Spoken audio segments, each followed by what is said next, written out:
In a cross-legged position with your hands on the knees in Bindu Mudra, visualize Swamiji in your inner space and start inhaling as deep as you can and exhaling as deep as you can again and again in Samasana.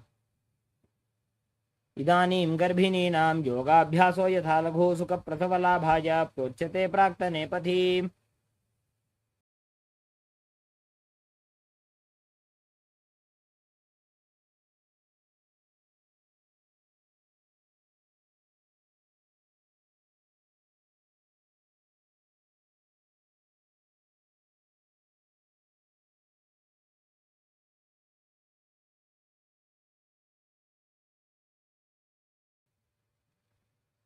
The next asana is Muktasana. Now bring your left heel against the perineum and place your right foot on top of the left.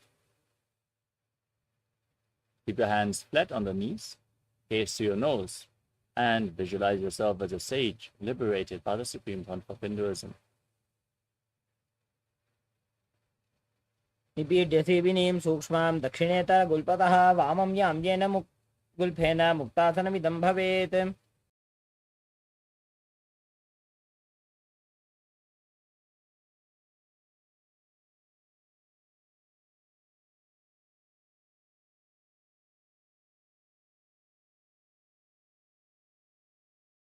Next up is Siddhasana. Now shift your gaze up towards your third eye. Visualize Swamiji in your inner space and keep breathing in Samana Kumbhaka. स्थानसम्यमितेन्द्रियो चलदृशा पश्यन् भ्रुवोरन्तरं तैतन्मोक्षकपातभेदजनकं सिद्धासनं प्रोच्यते.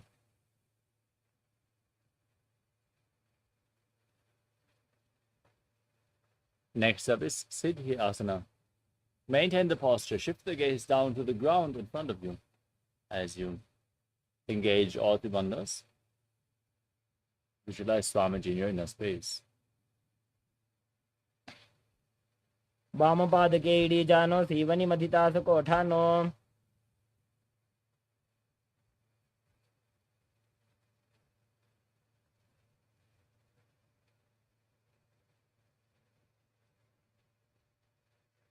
Next up is Rudrasana 2. Now rotate your hands on top of the feet into Bindu Mudra. Gaze to your third eye as you visualize yourself as Lord Rudra. वामचरण परिदक्षिण राखे एक जुगति ऐसे विधि दाखे.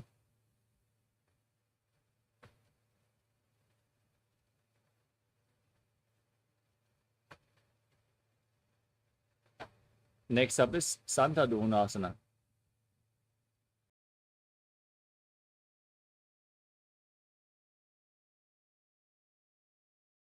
As you sit in a corset position with your hands on the knees in Bindu Mudra, gaze to your nose and embody tranquility and an unshakable nature.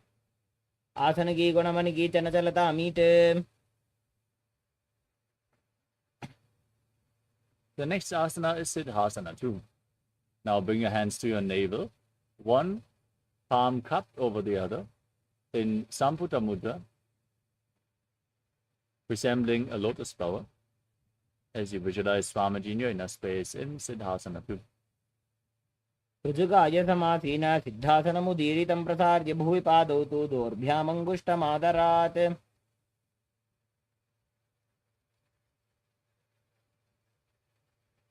Next up is Bandha Yoni Asana.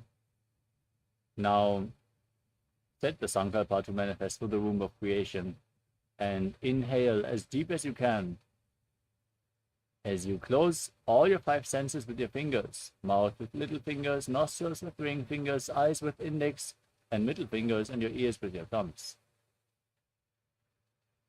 यत्र मध्ये महादेव बन्धयोन्यासने शृणु.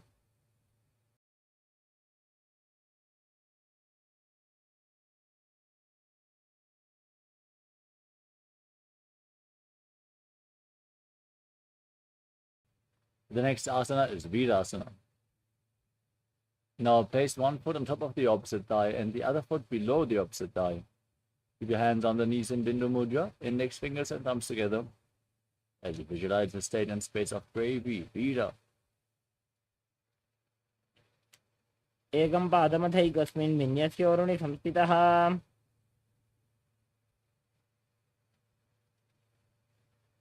Next up is Valmikasana. Maintain the position with your hands on the knees in Bindu Mudra. Gaze to your third eye and visualize the great sage Valmiki, poet and author of Ramayana. दावा पगगी बगदली पुनिएड़ी है जोय. Next up is Joni Mudra. Now keep your hands flat on the knees. Gaze to your nose and visualize the Yoni Mandala, the visual representation of Devi Paramashiva Shakti. वामपादगी बगदली जाहि माहिली core.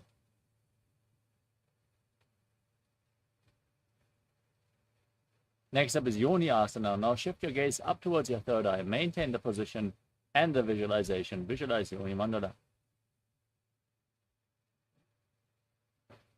योन्यासनं पर्वतेन योगं योगफले नीलम्.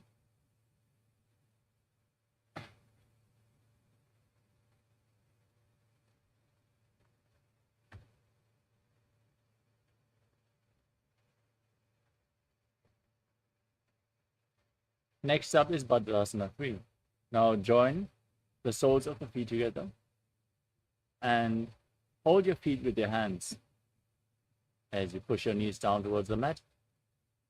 Gaze to your nose, visualize yourself as Lord Veeravata, and perform Udyana Bandha and Mula Bandha.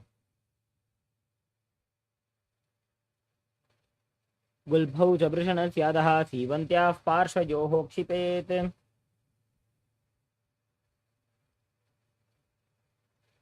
Next up is Agodasana. Now, maintain the same position with your legs. Place your left hand on the knee and cover your mouth with your right hand, closing the left nostril, inhaling through the right, then closing the right nostril, holding the breath. Now, exhale through the left and inverse the breathing flow in Abhyantara Kumbhaka again and again as you gaze up towards your third eye. Press your tongue upwards in Kechari Mudra along the nasal tract if you can, as you visualize yourself as an Agori in Agodasana. पूर्व कहो भिश्रिका जोजी बाही विधि जोगी जैसो जी. Next up is Kanari Pavasana.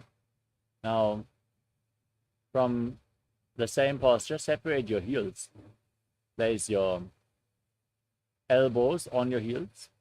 As you lean forward and down, rest your chin on your hands and gaze to your nose as you engage Uddiyana Bandha and Mula Bandha. Breathe in Rechaka Kumbhaka, exhale and hold your breath and visualize yourself as a female elephant drinking water. बाली पाव आसन कख्यो है जैसे Yahoo में जाने विदिते से. Next up is Padasana. Now raise your knees, bring your hands below the feet and interlock your fingers in front as you raise your feet off the mat and gaze to the nose, visualizing Swamiji. ततोर्ध्वम्रे च येत् वायुं मृदुनिश्वास संयुतम्. Next up is Gopi Chandasana. Now interlock your fingers around the toes and pull them against your chest. Bring your chin on your hands, gaze to your nose and embody the state and space of a king. पूर्व विधिपका का अंगूठा कंठ को पराशे. Next up is Uddarasana. Now scoop your hands below the feet, interlock your fingers around the toes and lift the toes up against your chest as you gaze to your nose and visualize your body free from any defects. दोवु पगदली संपुटटाने उभय हस्त करिवरद हिताने. From the same position, now raise your feet even higher in front of your face as you visualize yourself excelling in everything. दोवु पगदली जोड़ी संपुट करे.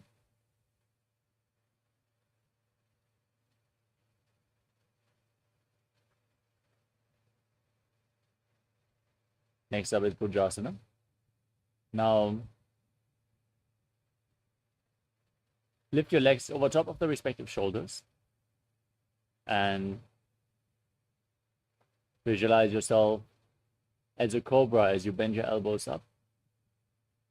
And interlock your fingers around your neck if you can. शिरासनं तु विज्ञेयं कक्षासनमतः परं ग्रीवासनं च परमं भुजासनं इहोच्यते. Next up is Kalyanasana. Now, with your legs over the shoulders, bend your elbows down and interlock fingers behind your neck as you gaze to your nose and visualize yourself as a beautiful, auspicious goddess. दो हाथ Burgman नीच आने तिनको गोड़ा नीचे ठाने.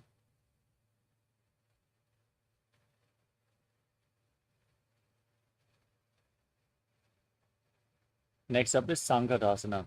Now,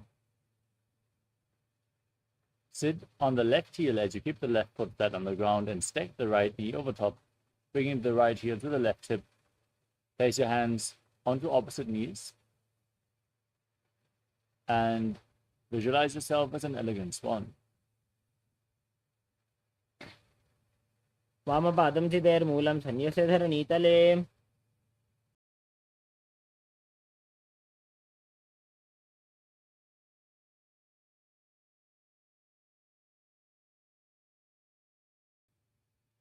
Next up is Dhenukasana. Now slide the left heel outside the hip and sit on the ground. Keep your heels at the hip and place your hands on the top knee as you visualize a cow in your inner space. Engage Uddiyana Bandha and Mula Bandha and breathe in Ujjayi Pranayama, making an ocean-like sound with your mouth in Dhenukasana. अनुषागीनगर पंचडं बृहिलिन्दकल्यम्नि. Next up is Machandrasana. Now place the right foot onto the left thigh and the left foot onto the right knee. Bring your left arm behind. Reach for opposite thighs with your hands as you catch a hold, twist your spine even further. Gaze to your third eye as you visualize Swamiji in your inner space. वामजङ्गप्रदक्षिणटाने वामहस्तपिष्टीदिश आने. Next up is Machandrasana 2. With your legs in the same position, lean forward and down, holding onto the big toes of Prana Mudra. Place your forehead on the mat and visualize Swamiji in your inner space. प्रथमजी मनोचरणजोयि वामजङ्गपरिराखे सोयि. Next up is Guru Asana. Now, interlock your fingers and place them on the top knee as you engage all the bandhas and visualize Swamiji, your Guru, in your inner space. ऊर्मूलेन्द्रपादस्य कनिष्ठिका प्रदेशगुल्भं संस्थाप्य. Now place the top of the right foot flat, sit on the right heel as you stack the left knee over top in Sankatasana on the other side. Visualize yourself as an elegant swan. वामपादं चितेर्मूलं सन्यस्य धरणीतले पाददण्डेन जाम्येन वेष्टयेद्वामपादकम्. Slide the right foot outside the hip. Sit on the ground, engage Uddiyana Bandha and Mula Bandha as you visualize a cow in Dhenukasana. अनुषागीनगर पंचडं बृहिलिन्दकल्यम्नि. Now repeat Machandrasana. Place the left foot on the right thigh and the right foot on the left knee. Now bring the right arm behind, twist your spine, hold onto your thighs as you gaze up and visualize Swamiji. वामजङ्गप्रदक्षिणटाने वामहस्तपिष्टीदिश आने. Next up is Machandrasana 2. Now hold onto the big toes and lean forward and down as you visualize Swamiji in your inner space. प्रथमजी मनोचरणजोयि वामजङ्गपरिराखे सोयि. Next up is Guru Asana. Now interlock your fingers, place them on the top knee, engage all the bandhas as you visualize Swamiji. ऊर्मूलेन्द्रपादस्य कनिष्ठिका प्रदेशगुल्भं संस्थाप्य. Next up is Pashasana. Place your feet flat, knees raised against your chest. Pull them close with opposite hands as you cross your arms in front. Press your tongue up, engage Jari Mudra, gaze to your third eye and visualize Swamiji. पादतले भूमो निधाय जाननुरुषि निधाय विपरीतहस्ताभ्याम् ऊरुसहितजङ्गे निबध्य. Next up is Bodha Shukasana. From the same posture, hold on to your wrists and place your chin on the knees as you gaze at the nose and visualize yourself residing in an abode of bliss. दो पगदली भूपति धरे कोरमा हिलिए से करे. Next up is Kurakatasana. Now bring your hands underneath your legs. Hold on to opposite elbows below your knees. As you gaze to your nose and visualize Swamiji in your inner space. मूलद्वारी धरती परिठाने डाबा पग परित चिपद आने. Now cross the right foot over the left. Keep holding onto your elbows. As you keep your toes pointing up, gaze to your nose and visualize the great sage of Maharishi Sumati in Sumati Asana. मूलद्वारी धरती परिठाने डाबा पग परित चिपद आने. Next up is Dandasana. Now extend your legs out forward. And interlock your fingers, raising your arms up. With the wrists pointing outwards, gaze to your nose, visualize Swamiji and engage all the bandhas. इदानीं गर्भिणीनां योगाभ्यासो यथा लघु सुख प्रसवलाभाय प्रोच्यते प्राक्तने पथि. Next up is Arambhasana. Now lean forward and down. Hold on to the big toes in Prana Mudra. As you start breathing in Nadi Shodhana, inhale through one nostril and exhale through the other alternatingly. As you clean your nadis, keep the prana along your spine, along the chakras. Visualize Swamiji in your inner space. दो पग मिलिवा पधारी पगा का अंगूठा पकड़ी लीलाट गोड़ा लगावे. Next up is Virukasana. Now separate your feet and slightly raise your knees as you bring your arms below the legs and holding on to the soles of the feet from the outside. Gaze through your third eye as you visualize Swamiji in your inner space. प्रथम बैसी दो पाव पथारी कचक उर्द को कोरडो डारे. Next up is Jalandhari Pavasana. Now join the soles of the feet in front. Bring your hands below the shins, palms facing up, elbows on the ground. Place your face on the feet and visualize Swamiji. दो एड़ी मैली कह दीजिए हाथ पसारी. Next up is Urdhva Paschimottanasana. As you lift one leg behind your neck, lean forward and down. Hold on to the front foot. As you visualize Swamiji in your inner space. Breathe in Pratyahara Pranayama. Visualize that the prana is flowing upwards within your body.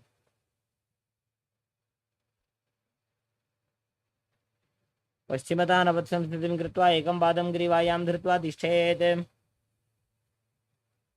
Now lean back with the leg behind your neck. Keep the opposite leg extended forward as you gaze to the nose and visualize you are infinite, endless, eternal, Ananta. उत्तानशयनी एकैकं Pai ग्रीवायां विन्यस्य. Now roll onto the side.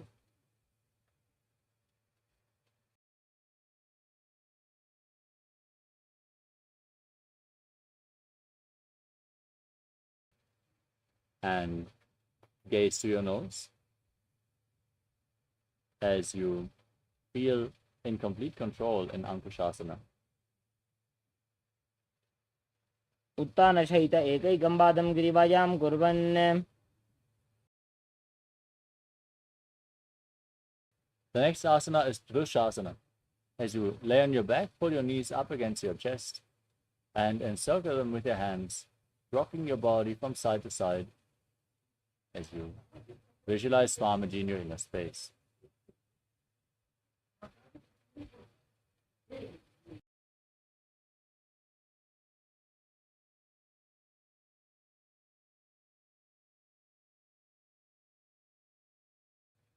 उत्तानशयनं जानुनि हृदयपष्टम्भ.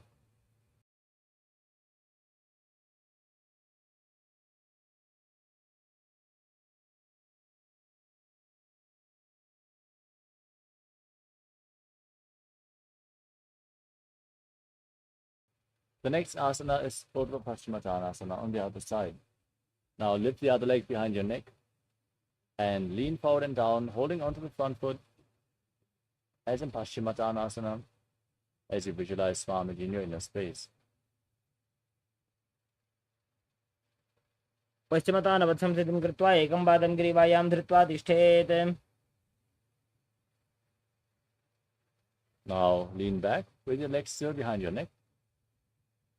Hold on to the foot with the opposite hand as you extend the other leg forward.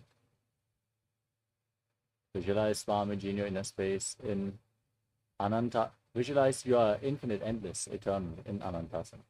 उत्तानशयने एकैकं पायिग्रीवाजां विन्यस्य. Now roll onto your side as you feel in complete control, gazing to the nose in Ankushasana. उत्तानशयिते एकैकं पादं ग्रीवाजां कुर्वन्. The next asana is Yoga Nidrasana.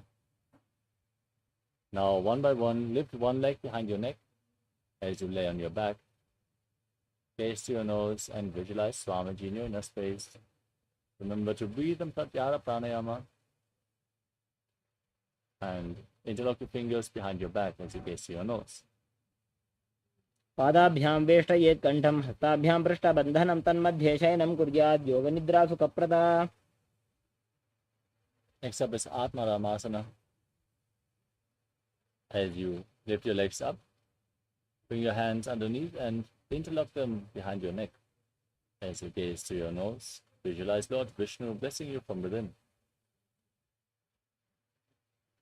आत्मा राम आसन प्रथम सूधो सोवे.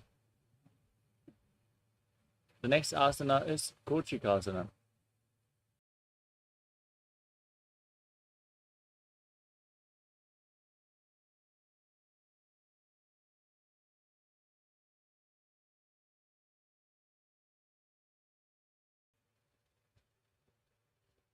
As you lay on your back, extend your arms out to the side and pull your knees up against your chest with the soles of the feet facing up. Gaze to your third eye as you visualize Swamiji in your inner space. दो हाथ सीधा सा करे तिनसो उभय सपा करे. Next up is Jatara Parivritti. This asana consists of 3 steps. We're going to perform all 3 steps and then repeat them on the other side. First, come to a neutral position. Pull your knees up against your chest and extend your arms out to the side. Then drop one knee to the side and extend the opposite leg straight down.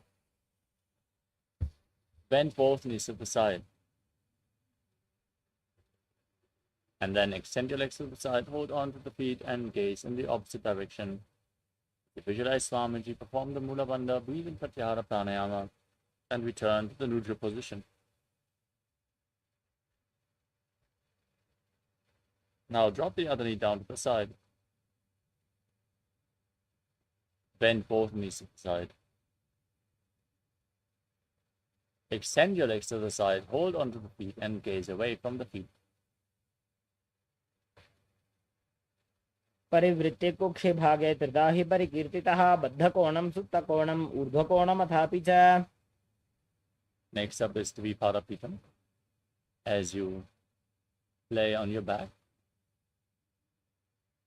place your feet flat, knees raised, hold onto your ankles as you push your hips up high, gaze to your nose and engage Jalandhara Bandha and Mula Bandha while breathing in Mocha Kumbhaka, visualizing yourself as sturdy as a bridge in Dvipadapitam. प्रतिक्रियायुतं द्वन्द्वपीठ सर्वबलप्रदं गर्भिणीनां दुर्बलानां इति Gargi जगादनु.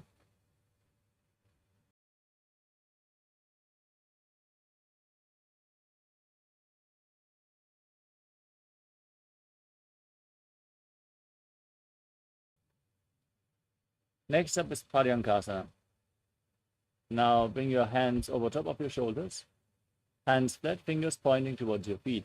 As you push your hips up high, walk your hands and feet closer together. As you visualize yourself as sturdy as stone furniture, breathe calmly through your nose in Sahadra Kumbhaka. उत्तानशयनं हस्ततलाभ्यां भूमिं वष्टभ्यः पादतलाभ्यां भूमिं धृत्वा. Now lay down on your back. Pull your knees to the chest. Bring your hands on the shoulders and move your legs in a circular motion, visualizing yourself as a dog playfully rolling around on its back. शवत् शरीरं संस्थाप्य जानुनी सम्मील्य नाभौ वाणिज्य.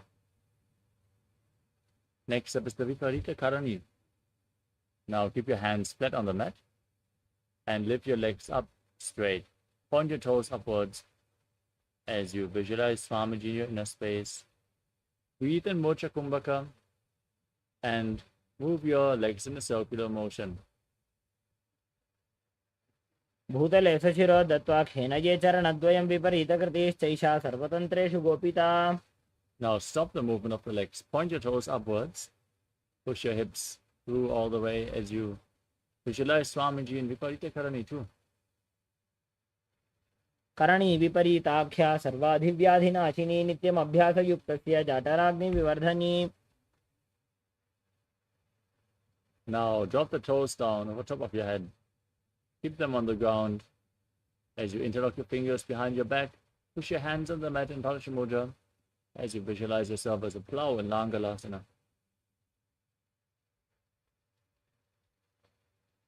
नरकासने स्थित्वा नासिका प्रदेशे भूमौ पादपृष्ठे स्थाप्य. Now reach for your feet above your head. Hold on to the feet. In Shaita Paschimottanasana, one of the 84 asanas revealed directly by Lord Paramashiva himself.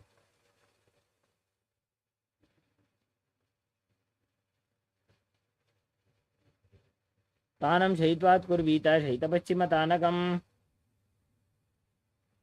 The next asana is Supta Konasana. As you lay on your back and bring your legs over top of your head, bring the hips above the shoulder level and separate your feet as you hold onto the feet with your hands. Visualize Swamiji in your inner space. परिवृत्ते कुक्षि भागे त्रिदाहि परिकीर्तितः बद्धकोणं सुप्तकोणम् ऊर्ध्वकोणमथापि च. Next up is Chakrasana. Now bring the feet together, hold onto your ankles and roll onto your back as you visualize yourself as a chakra, a wheel in Chakrasana. शवासनस्तद्वौ पादौ कुर्यान्मस्तकतः परो व्युत्क्रमेण ततः शीघ्रमेतत् सर्वस्य साधनम्. Now extend your legs up at a 90-degree angle and hold on to the big toes in Prana Mudra. As you visualize Swamiji and separate your legs widely in Supta Prasarita Parangushtasana. उत्तानपादं क्रौञ्चं च मरीचिं वीरभद्रकं नटराजं त्रिकोणं च सुप्ताङ्गुष्ठप्रसारणे. Now join your feet back together, holding on to the big toes in Prana Mudra as you visualize Swamiji in Supta Parangushtasana. उत्तानपादं क्रौञ्चं च मरीचिं वीरभद्रकं नटराजं त्रिकोणं च सुप्ताङ्गुष्ठप्रसारणे. Now cross your legs into Padmasana and lay on your back. Bring your hands above your head, holding onto opposite elbows as you gaze to your nose and visualize Matsya, the fish avatar of Lord Vishnu in Matsyasana. मुक्तपद्मासनं कृत्वा उत्तानशयनं चरेत् कूर्पराभ्यां शिरो वेष्ट्य मत्स्यासनं तु रोगः.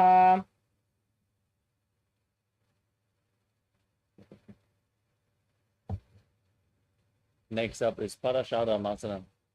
Now place the back side of the right hand onto the left palm above your head.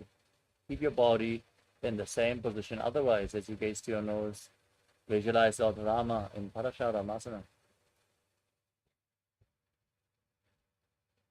प्रथमकरे पद्मासन आछे सुधो सोवे भूपरिपाछे. Next up is Sarvangasana. Now keep your legs in Padmasana and raise your knees and hips off the ground. As you support your lower back with your hands, rest your elbows on the ground for support. Gaze to the nose as you visualize Swamiji and breathe in Murja Kumbhaka with Jalandhara Bandha and Mula Bandha engaged in Sarvangasana. अथवा क्षेत्र संक्षेपात् सर्वांगासनम् उत्तमम्.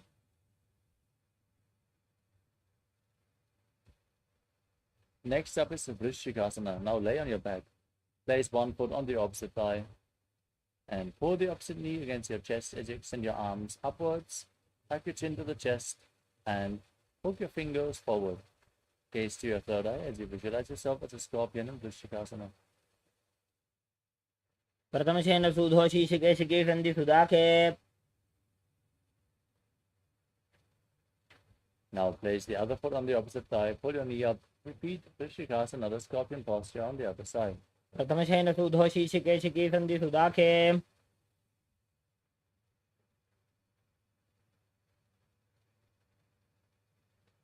Next up is Vrishabharakshipasana. Now lay on your back and interlock your fingers behind your neck. Lift both your legs off the mat and alternate, pulling one knee in towards your chest back and forth. And to visualize Swamiji in your inner space. शवत् शरीरं संस्थाप्य जानुनी सम्मील्य नाभुवानीजम्. Next up is Marottanasana. Laying on your back with your hands flat next to the hips. Pull one knee up and touch your ear with the knee, alternating on both sides as you visualize Swamiji. श्वोत्तानवत् संस्थिति कृत्वा जानुद्वयं पर्यायेन कर्णयोः संस्पृशेत्. The next asana is Apikasana. As you lay on your back, place your feet flat and stand up and lay back down again and again. अथ उत्तानशयनं कृत्वा पादतलाभ्यां भूमिं धृत्वा.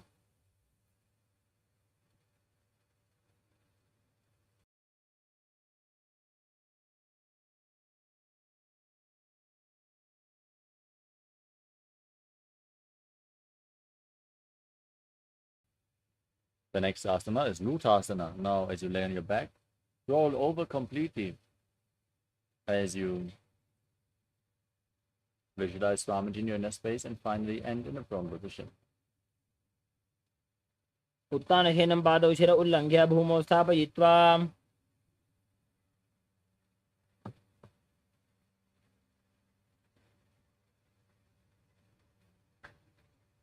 The next asana is Saratasana, laying on your stomach with your hands at your shoulders. Contract your lips and make a whistling sound like a flute while inhaling, as you visualize yourself as a chariot, carrying warriors into a battle for Dharma on your chariot back. निब्जं शयनं कृत्वा नाभिं भूमौ निधाय संवज्रस्ताभ्यां भूमिमष्टभ्य.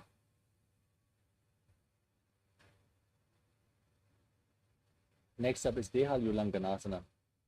Now push your body up into the plank position, jump your feet in between your hands back and forth as you visualize yourself transcend body and mind.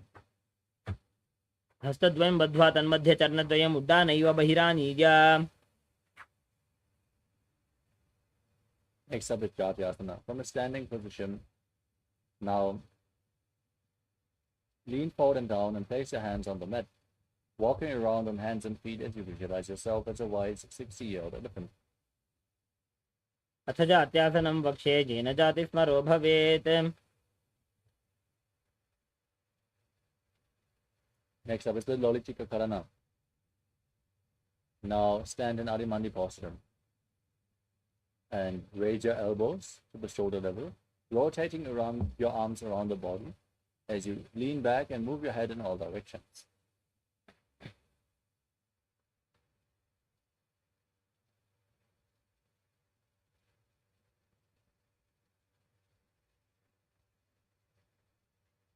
Next up is Sarvasana. Now, if you have a rope available, tie your feet with the rope and then keep your arms close to your body, hands on your thighs. Stand erect on the mat like a rod as you visualize the Kundalini Devi rising and curling upwards around your body.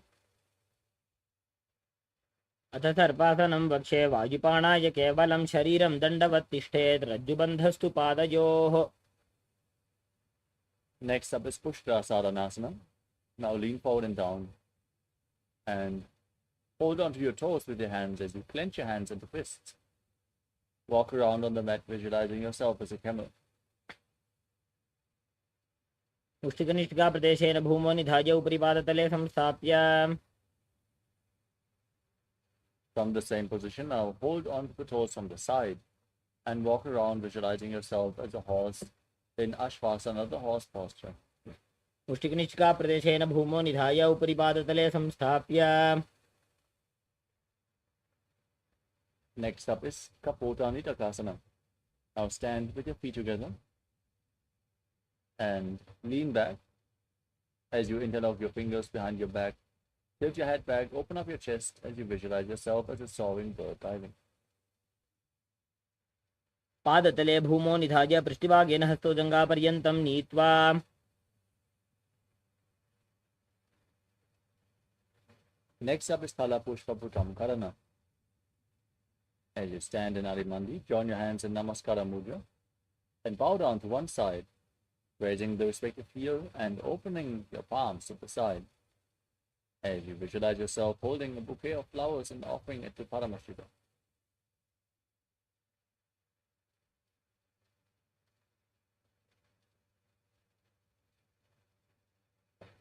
Next up is Khargasana. Now gaze to your nose and visualize yourself as a rhinoceros as you lay down on your stomach. Then jump your feet back up towards your hands and stand, extending your hands in Namaskara Mudra, resembling the horn of a rhinoceros. आसनं कृत्वा पादतलाभ्यां भूमिं धृत्वा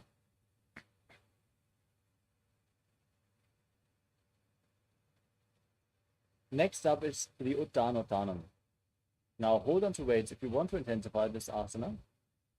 Then sit down or squat down as low as you can and stand back up.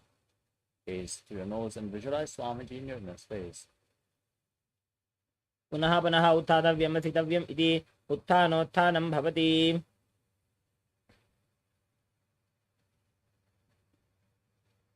Next up is Musalasana. Now raise your arms up above your head and jump repeatedly as you visualize yourself as a mace. सरलं स्थित्वा ऊर्ध्वं बाहुनयेत् वारं वारम् उड्डानं कृत्वा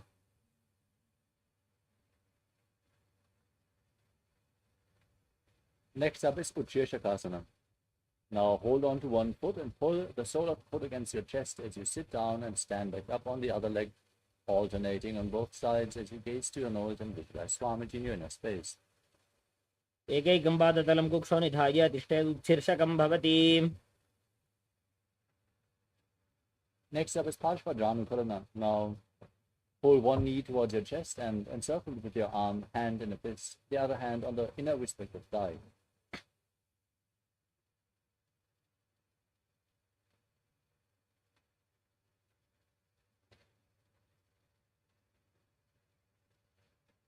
Next up is Tandavasana. Now extend your arms and one leg forward as you visualize yourself fiercely dancing as Lord Shiva. Hold on to weights and sit down and stand back up in Tandavasana.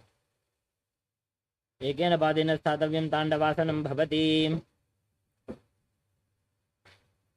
Next up is Brahmanasana. Now raise one foot towards the inner opposite thigh. Your hands at the side as you visualize Lord Brahma blessing you from within. ब्राह्मणासनमावक्षे यत्कृत्वा ब्राह्मणो भवेत्. Next up is Garudasana 3. Now bring the left foot over and around the right knee. Tuck the left toes behind the right. Bring the left arm below the right and join your hands in Namaskara Mudra as you visualize yourself as Lord Garuda. उत्तानकूर्मपीठं च संहद्गारुडमेव च वातायनं गोमुखं च भारद्वाजं त्रिविक्रमम्. Next up is Ekapadasana. Now bring the left foot onto the right thigh. Keep your hands relaxed by the side as you visualize Swamiji in your inner space. दक्षाङ्घ्रिं वामपादस्य जङ्घोपरि निधाय च. Next up is Dhruvasana, the post-up posture. Now hold on to the left toe and extend the leg out to the side as you rotate quickly on the standing leg. Visualize yourself as a north poster. एकेन हस्तेन दण्डरूपस्य एकस्य पादस्याग्रं धृत्वा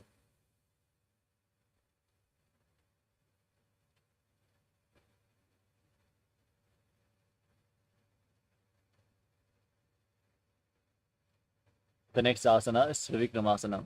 Now lift one leg behind your neck and then stand tall on the mat. Visualize Lord Vishnu blessing you from within as you perform the 3 steps of Lord Vishnu, sitting down and standing back up in Trivikramasana. ग्रीवायां पादं संस्थाप्य स्थातव्यम् उत्थातव्यं त्रिविक्रमासनं भवति.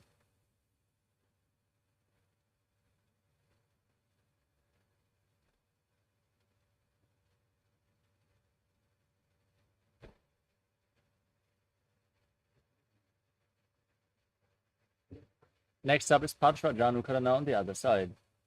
Now lift the other knee up Encircle the knee with your hand in a fist as you keep the other hand on your inner thigh.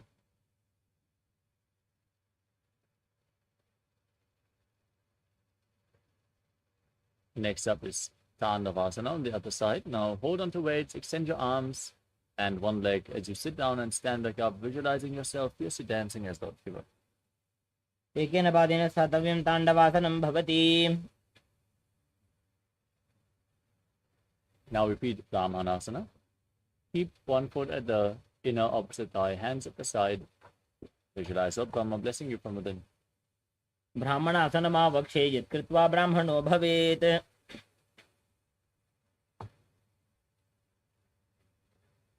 Now bring the raised knee over top of the opposite thigh, toes tucked behind. Bring the right arm below the left. As you join your hands in Namaskara Mudra, visualizing yourself as Lord Garuda. उत्तानकूर्मपीठं च सिंहद्गारुणमेव च वातायनं गोमुखं च भारद्वाजं त्रिविक्रमम्. Now raise the right foot onto the left thigh. Your hands at the side and visualize Swamiji in Ekapadasana. दक्षाङ्घ्रिं वामपादस्य जङ्घोपरि निधाय च. Hold onto the right big toe. Extend it out to the side as you rotate quickly on the standing leg, visualizing yourself as the North Poster in Dhuruvasana on the other side. एकेन हस्तेन दण्डरूपस्य एकस्य पादस्य अग्रं धृत्वा. Now lift the other leg behind your neck and stand tall. Sit down. Stand back up. Visualize Lord Vishnu as you perform the 3 steps of Lord Vishnu in Trivikramasana. दीवायां पादं संस्थाप्य स्थातव्यम् उत्थातव्यं त्रिविक्रमासनं भवति.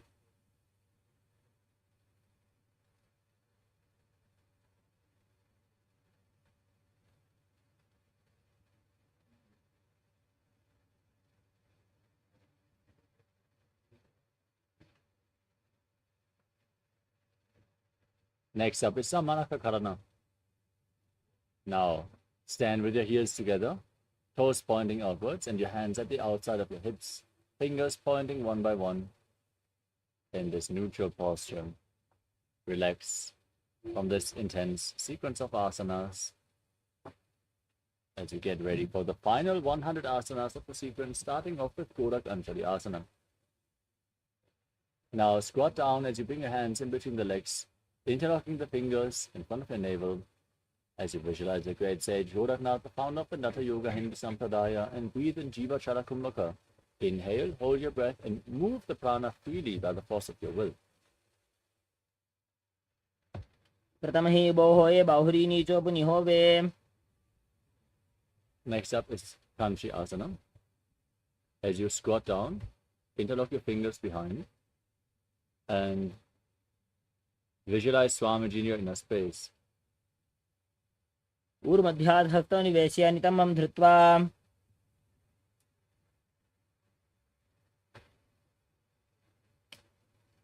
Next up is Pyro Asana.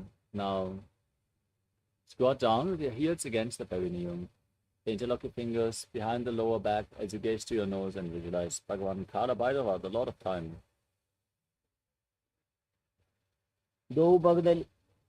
दो बगा की थलिया की माहिली को और मिलाई फना पानी उकड़ मोड़ वैसे. Next up is Varahasana. Now, squat down with the heels against your perineum, toes separated. As you join your hands in Anjali Mudra, bringing them behind your head, fingers pointing downwards as you gaze to your nose and visualize yourself as Varaha, the boar avatar of Lord Vishnu. पागधली की माहिली core मिलाई फना पानी उकड़ मोड़ वैसे. Next up is Vipitasana. Now, hold on to the big toes in Prana Mudra and raise your hips up to the same level as your knees. Visualize Swamiji in your inner space and perform the Mula Bandha. पार्श्वद्वये सम्मील्य स्थित्वा नितम्बं जानुप्रदेश आनीय. Next up is Pakasana. Now, place your hands flat on the ground, shoulder width apart. Bring your knees onto your arms towards your armpits. Lean forward, lift your feet off the ground, and balance as in Kanipavasana as you visualize yourself as a crow. हस्ताभ्यां मौनिमवष्टभ्याम्. Next up is Sushtanga Kapali Asana. With your hands flat on the ground, place your head on the mat as well, forming a triangle. As you keep your knees on your arms, lift your feet off the mat and then extend them up as you cross them into Padmasana. Gaze to your nose and visualize Swamiji in your inner space. आसन गोगुण कपाल आछो होई.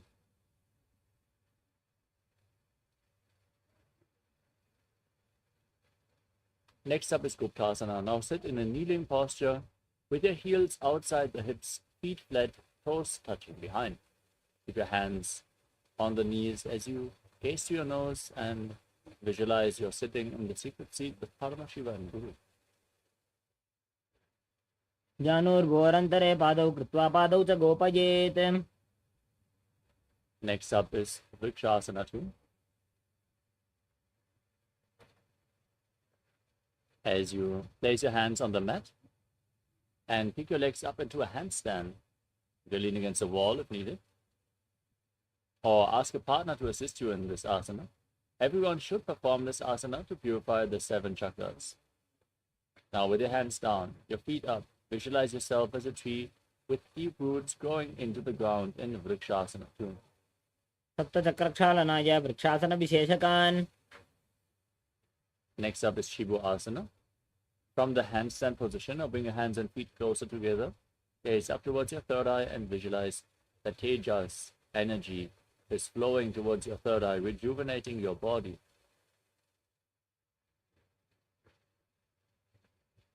दो पग जोड़ी माही Gulf मिलाए.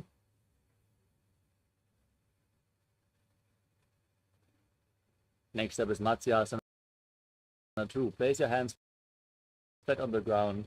Step your feet back into the plank position. Lower your body down and push it back up again and again as you visualize yourself as a fish. निजं शयनं कुरु पर्वपार्श्वभागाय मूर्धकृत्या. As you lay on your back, keep your hands on the hips and raise your head and chest up from left to right. As you visualize and move your body like a snake in Sarvasana 2. निर्जं शयनं कृत्वा हस्तौ नितम्बं संस्थाप्य. Next up is Niralambanasana. Place your elbows on the mat in front of you and rest your chin on your hands with your hands in Padma Mudra, the Lotus Mudra. Now point your toes back and feel self-supported and completely independent. कराभ्यां पङ्कजं कृत्वा तिष्ठेत् कूर्परया सुधीः मुखमुन्नमनुच्चायि निरालम्बनमासनम्. Next up is Chakrasana. Now bend your knees, lift your feet towards your upper back as you place your hands flat on the ground. Raise your upper back towards your feet, tilt your head back and visualize yourself as an umbrella protecting your Guru from the sun rays.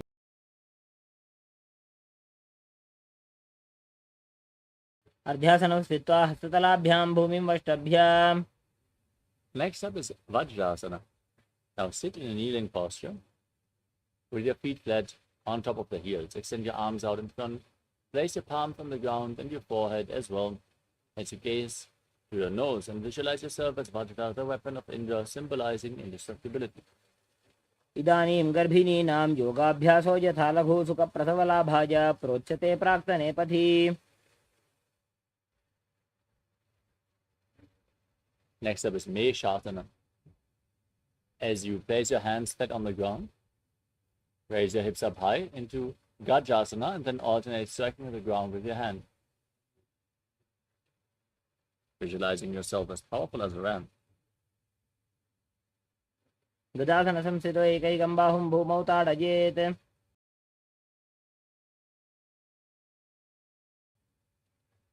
The next asana is Ajasana. As you raise your legs up into a handstand, slowly lower your face down towards the ground as you visualize yourself as unborn, existing for all eternity. गजासन संस्थितो पादद्वयमन्तराळे कृत्य.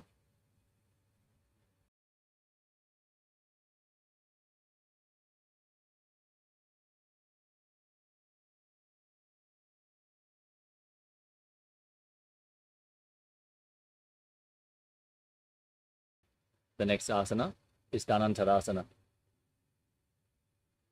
As you sit in a kneeling posture, hold on to the big toes and pull them towards your perineum.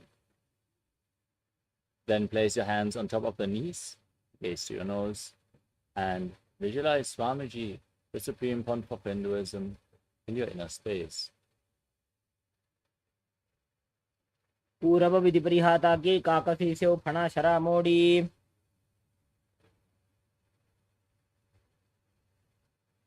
Next up is the Angamotanam. Now,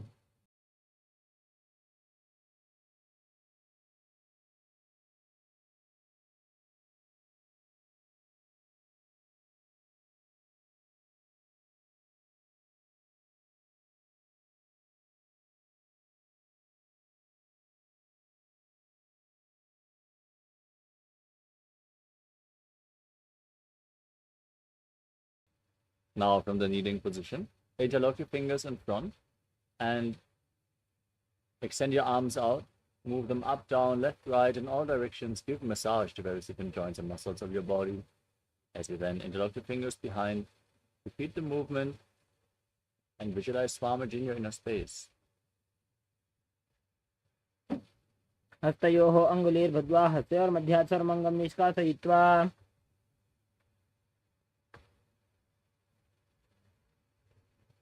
The next asana is Garudasana form. Now sit with your toes pointing outwards, your thighs and calves on the ground. Place your hands on the knees and visualize yourself as Lord Garuda flying Lord Vishnu and Lakshmi on his back. जङ्गोरुभ्यां धरां पीड्य स्थिरकायोद्विजानुना.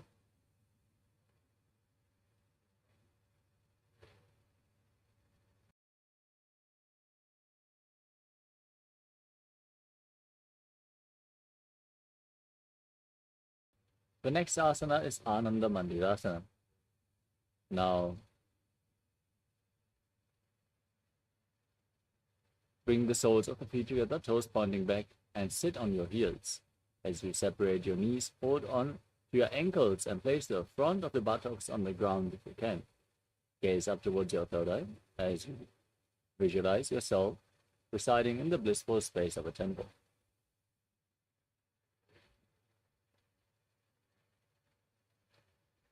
अथ वक्षे Neelkanth आनन्दमन्दिरासनं यत्कृत्वा अमरो धीरो भवत्येवेह साधकः.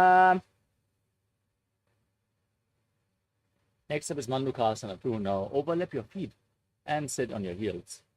As you keep your hands underneath your knees, engage Uddiyana Bandha and Mula Bandha and visualize yourself as a frog as you press your tongue up flat against the palate of your mouth and Manduki Mudra.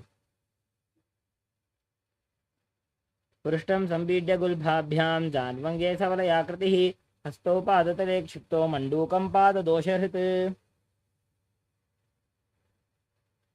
Next up is Narasimhasana. Now tuck your toes, sit on raised heels. Place your hands flat on the ground close to your feet, the thumbs touching. As you stick your tongue out, gaze to the tip of your nose and exhale forcefully again and again. Visualize Narasimha, the lion man avatar of Lord Vishnu in Narasimhasana. दो फणा पानी होए वैसे AD Mailer गुदा निवैसे. Next up is Vishrakasana. Now sit on the raised heels with your knees on the ground and cover your mouth with your hands. Bring your thumbs underneath the teeth and inhale through the right nostril, exhale through your mouth in Vishraka Pranayama. As you gaze to your nose and visualize yourself as Devi victorious over your fears in Vishrakasana. दो बगा की AD Joji घोड़ा फनो बान पुनि होई. Next up is Makarasana. Bring the soles of the feet together, the feet flat, toes pointing back. Separate your knees, sit on the heels, and raise your elbows. Bend them, bring your fingers towards your armpits, and mimic a monkey stretching itself as you visualize yourself as a playful monkey, gazing up towards your third eye in Makarasana. दो बगदरी संपुट आने तिनके पुष्टि भूमि परिधाने.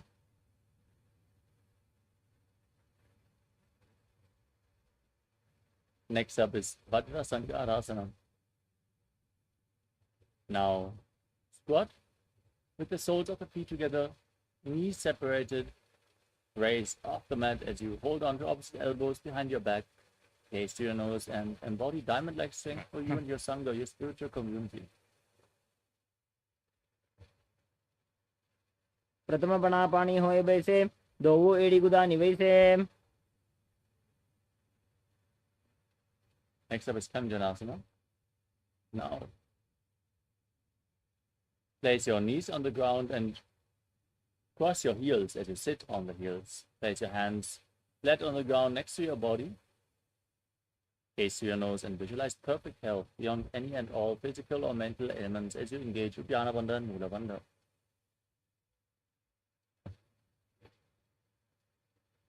खञ्जनासनमावक्षे यत्कृत्वा सुस्थिरो भवेत्.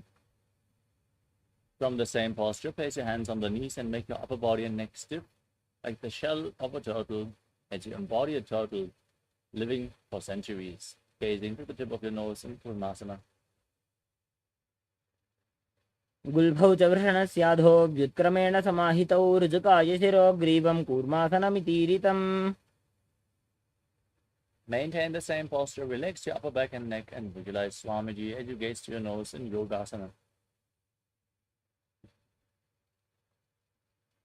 गुदं नियम्य गुल्भाभ्यां व्युत्क्रमेण समाहितः योगासनं भवेदेतदिति योगविदो विदुः. Next up is Vidyogasana. Now stand on the knees and cross your feet with the feet near the opposite knees. Hold on to your calves with the fingers inside and the thumbs outside. As you gaze up towards your third eye, visualize a space of eternal oneness, Advaita, with your Guru in Vidyogasana.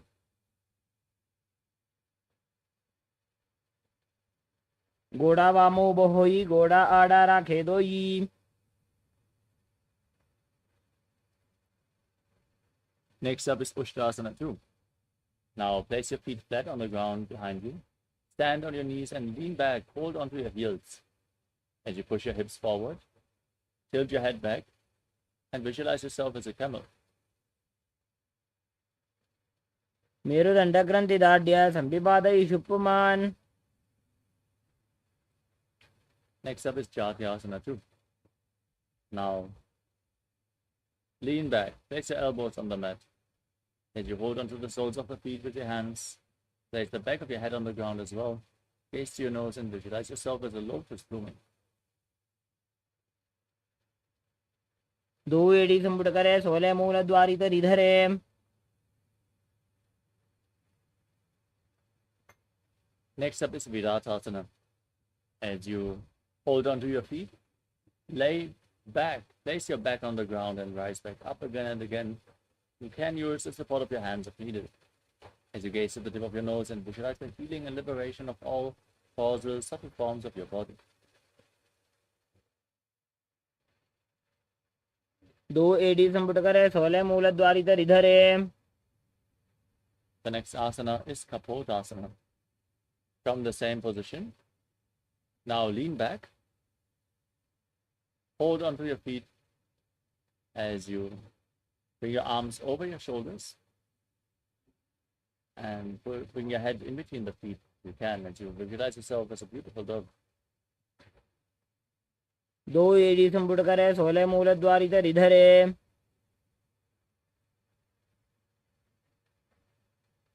Next up is Varasana. Now stand on the knees with the toes tucked behind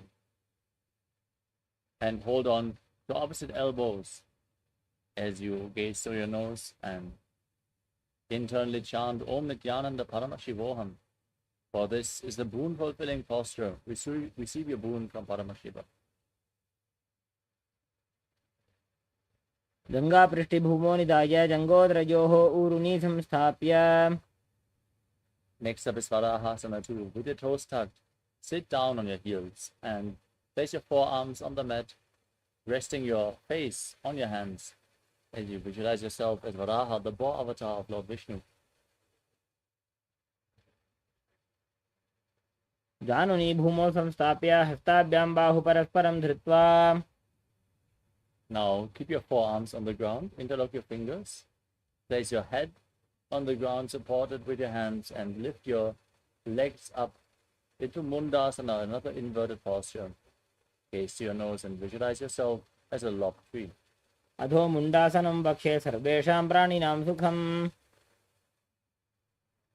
Gently lower your legs and come to a kneeling position. Keep your feet flat. Sit on the heels. As you lean forward and down and place your head in between the knees. Hold onto your head with your hands, elbows outside the knees as you gaze to your nose and visualize Swamiji. Inhale through the nose and exhale through your mouth in Andhasana. प्रथम भगदली समटारावे कोरमाहिली उभे मिलावे.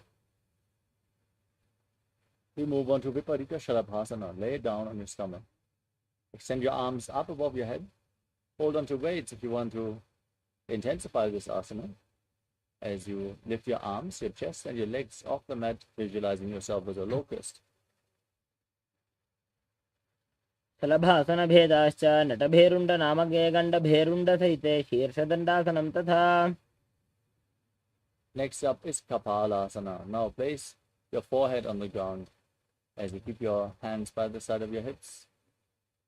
Lift your legs off the mat as you visualize a skull representing the mind with purified thoughts and the strong will to attain enlightenment. In Kapalasana, the skull posture. कपालं भूमौ निधाय ऊर्ध्वं पादौ नजेत्. Next up is Akasha Kapotasana. With your hands flat on the mat, bend your knees and push your hips up above your body. As you place the feet on the ground in front of your face, if you can, visualize yourself as a free and open dove.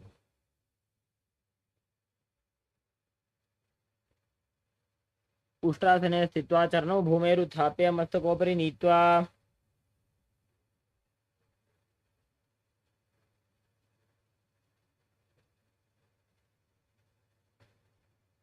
The next asana is Charakasana. From a kneeling position, now place your forearms on the ground. Be sturdy and visualize yourself as a sparrow. कूर्परपर्यन्तौ हस्तौ धरामोष्टभ्य. Next up is Vrishikasana too. Now, keep your forearms on the ground and raise your hips and lift your legs up. Bring the feet over top of your body. Try to touch the back of your head as you visualize yourself as a scorpion. विच्छेव पुच्छ प्रतिमाङ्ग्रिपार्श्वे धृत्वा स्वशीर्षे चिबुकं विधार्यकौ.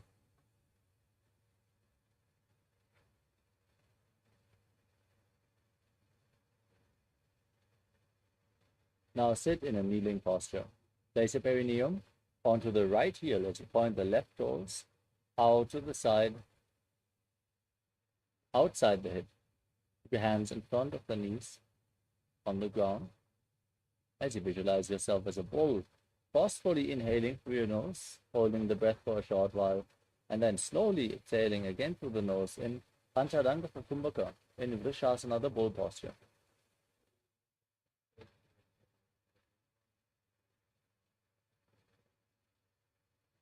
वामपादं चितेर्मूलं संन्यस्य धरणीतले.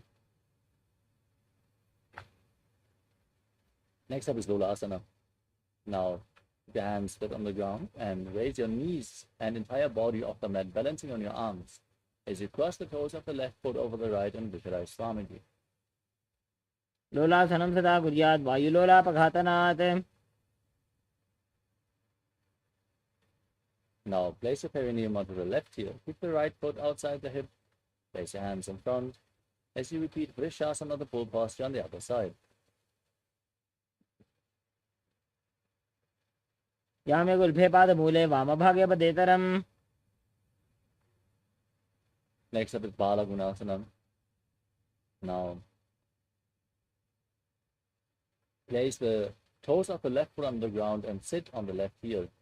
As you keep the right foot flat, knee raised against your chest. Keep your hands on the respective knees as you visualize Balaguna high, one of the 84 siddhas in your inner space. आसन को गुण झोलो जाये.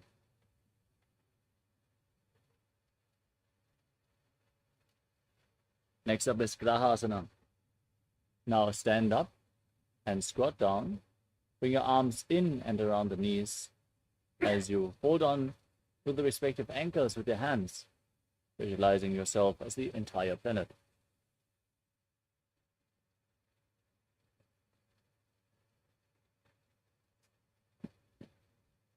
दो पगदली संपुट करे कौरवारली भूपरि धरे. Next up is Balagunasana. Next, tuck the toes of the right foot, sit on the right heel.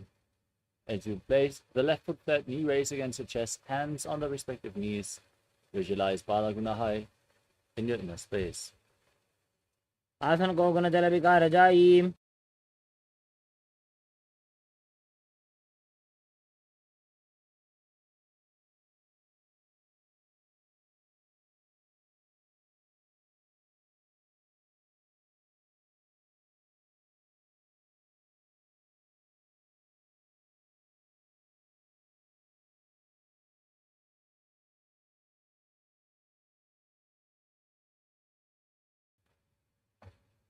Next up is Utkatasana. Now step both feet in, keep the knees together, and place your hands on top of the knees, holding onto weights if you want to intensify this asana.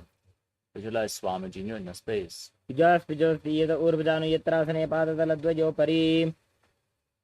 Next up is Vajrasangarasana 2.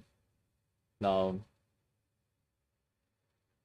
sit on the raised heels with the soles of the feet together, knees separated, and hold on to opposite elbows behind your back. Visualize Swamiji in your inner space as you breathe in Antaranga Kumbhaka. प्रथम बना पानी होए जैसे दो एड़ी गुदा निवेशे. Next up is Anilasana. Place your hands flat on the mat and step your heels onto the back of your hands. Squat down as low as you can and keep your arms straight as you gaze to your nose and visualize you are able to live off of air alone. दो हाथ भूमि पर टाने कहनी जाड़ी ना भी लगाने.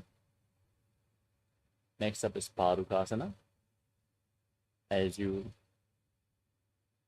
grab your hands around the feet from below, step your feet onto your hands. Visualize you're wearing padukas, walking all across India as you walk around on your mat. हस्ततलयोः पादतले कृत्वा तिष्ठेत् गच्छेत् पादुकासनं भवति. Next up is Kukkotoddanasana. Place your hands on the ground and pick your legs up, let them fall back down again and again, visualizing yourself as a rooster. हस्ततले भूमौ कृत्वा पादतले चोर्ध्वमुड्डानं कृत्वा. Next up is Viparita Nrityasana. Now place your hands flat on the ground and raise your legs up into a handstand. Then dance around on two hands as you feel yourself become free of all inhibitions. हस्ततलाभ्यां भूमिं वष्टभ्य ऊर्ध्वपादाग्रे कुर्वन्.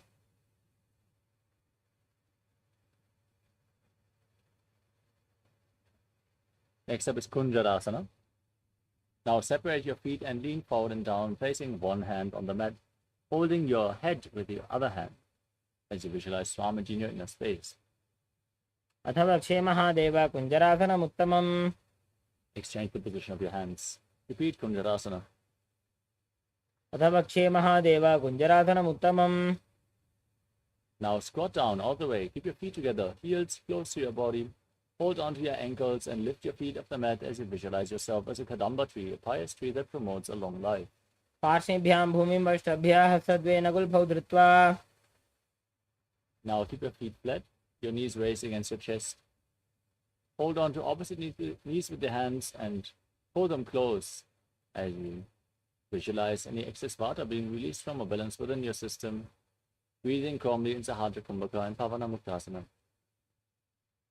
द्वयोस्तु पादयोः पाणिं लात्वा स्वस्वनितम्बके. Next up is Chakorasana.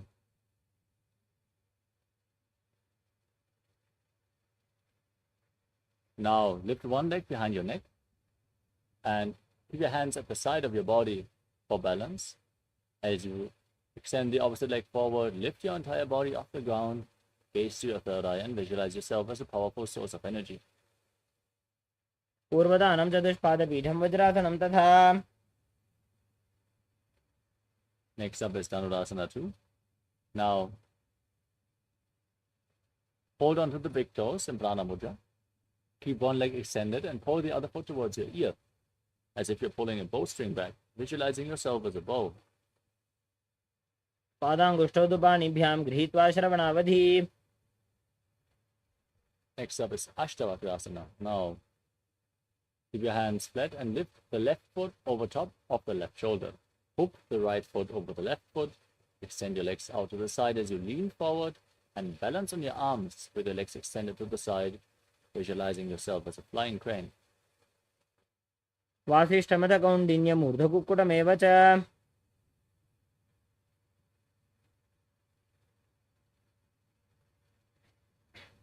Next up is Pranasana. Now keep one foot flat on the ground and place the other foot on top of the opposite thigh.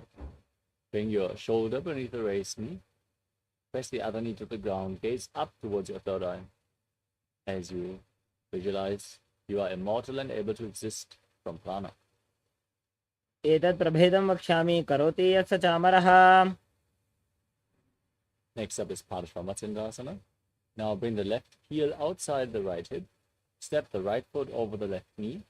Twist the left elbow outside the raised knee. Bring your arms behind. Bring one arm below the raised knee as you interlock your fingers behind your back. Gaze up towards your third eye and visualize Sage Matsindranath, the master of Hatha Yoga. पार्श्वाभ्यां धृतते यास्तु पार्श्वमत्स्येन्द्रमुत्तमम्. Now repeat Chakrasana on the other side. Lift the other leg behind your neck and lift your entire body off the ground as you gaze up towards your third eye and visualize yourself as a powerful source of energy. पूर्वतानं चतुष्पादपीठं वज्रासनं तथा.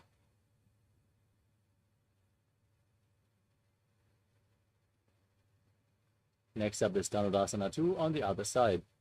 Now hold on to the big toes and pull the other foot towards your ear, visualizing yourself as a bone. पादाङ्गुष्ठौ पाणिभ्यां गृहीत्वा श्रवणावधि. Now repeat Ashtavakrasana. Bring the other leg over top of the shoulder and hook the opposite foot over top, extending the legs out to the side, leaning forward and visualizing yourself as a flying crane. वासिष्ठमथकौण्डिन्यमूर्धकुक्कुटमेव च. Now repeat Pranasana. Keep one foot on the opposite thigh. Bring the shoulder beneath the raised knee and gaze up, visualizing yourself being immortal, able to exist solely on prana.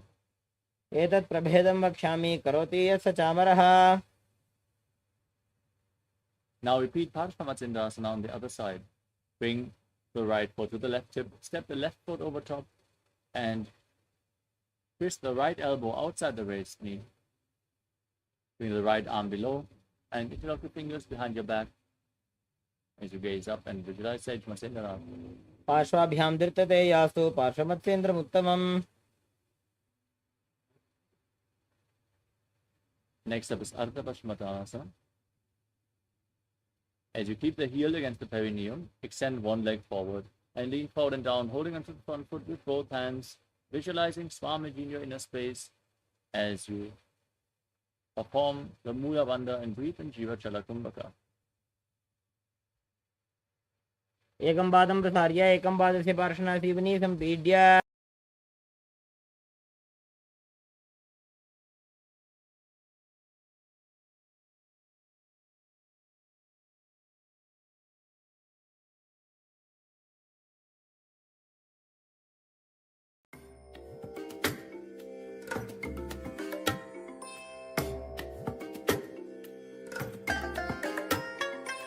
I bless you all.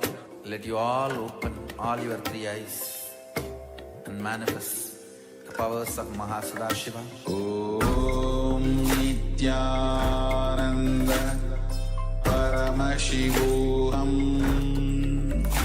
Om Nithyananda Paramashivoham.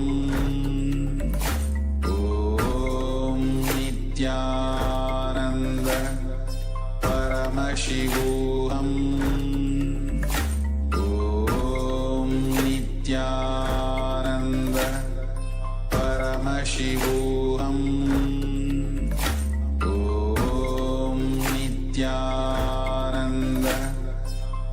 Paramashivoham. Om Nithyananda Paramashivoham. Yes. Nithyanandam, we are back. Let us now continue with the next asana of the sequence, Crown Shasana. Now bring the right foot outside of the hip and hold onto the left foot with both hands, extending the left leg in front of your face. Visualize yourself as a crane in Crown Shasana. वासिष्ठमदकौण्डिन्यमूर्धकुक्कुटमेव च अष्टावक्रमथोत्थानं मयूरं सेतुबन्धनम्. Now repeat Ardha Paschimottanasana on the other side. Now bring the left heel against the perineum and lean forward and down. एकं पादं प्रसार्य एकं पादस्य पार्श्वनाथिपनी सम्पीड्य. Now repeat Crown Shasana on the other side. Bring the left foot outside the hip and lift the right foot in front of your face as you visualize yourself as a crane, Crown Cha. उत्तानपादं क्रौञ्चं च मरीचिं वीरभद्रकं नटराजं त्रिकोणं च सुप्ताङ्गुष्ठप्रसारणे. Next up is Swastikasana. Now sit in a comfortable cross-legged position with your feet in between the thighs and calves. As you keep your hands on the respective knees, gaze to your nose and embody peace, well-being, good fortune and prosperity. Visualize the swastika. जानोर्वोरन्तरे सम्यक् कृत्वा पादतले उभे. Next up is Gorakshasana.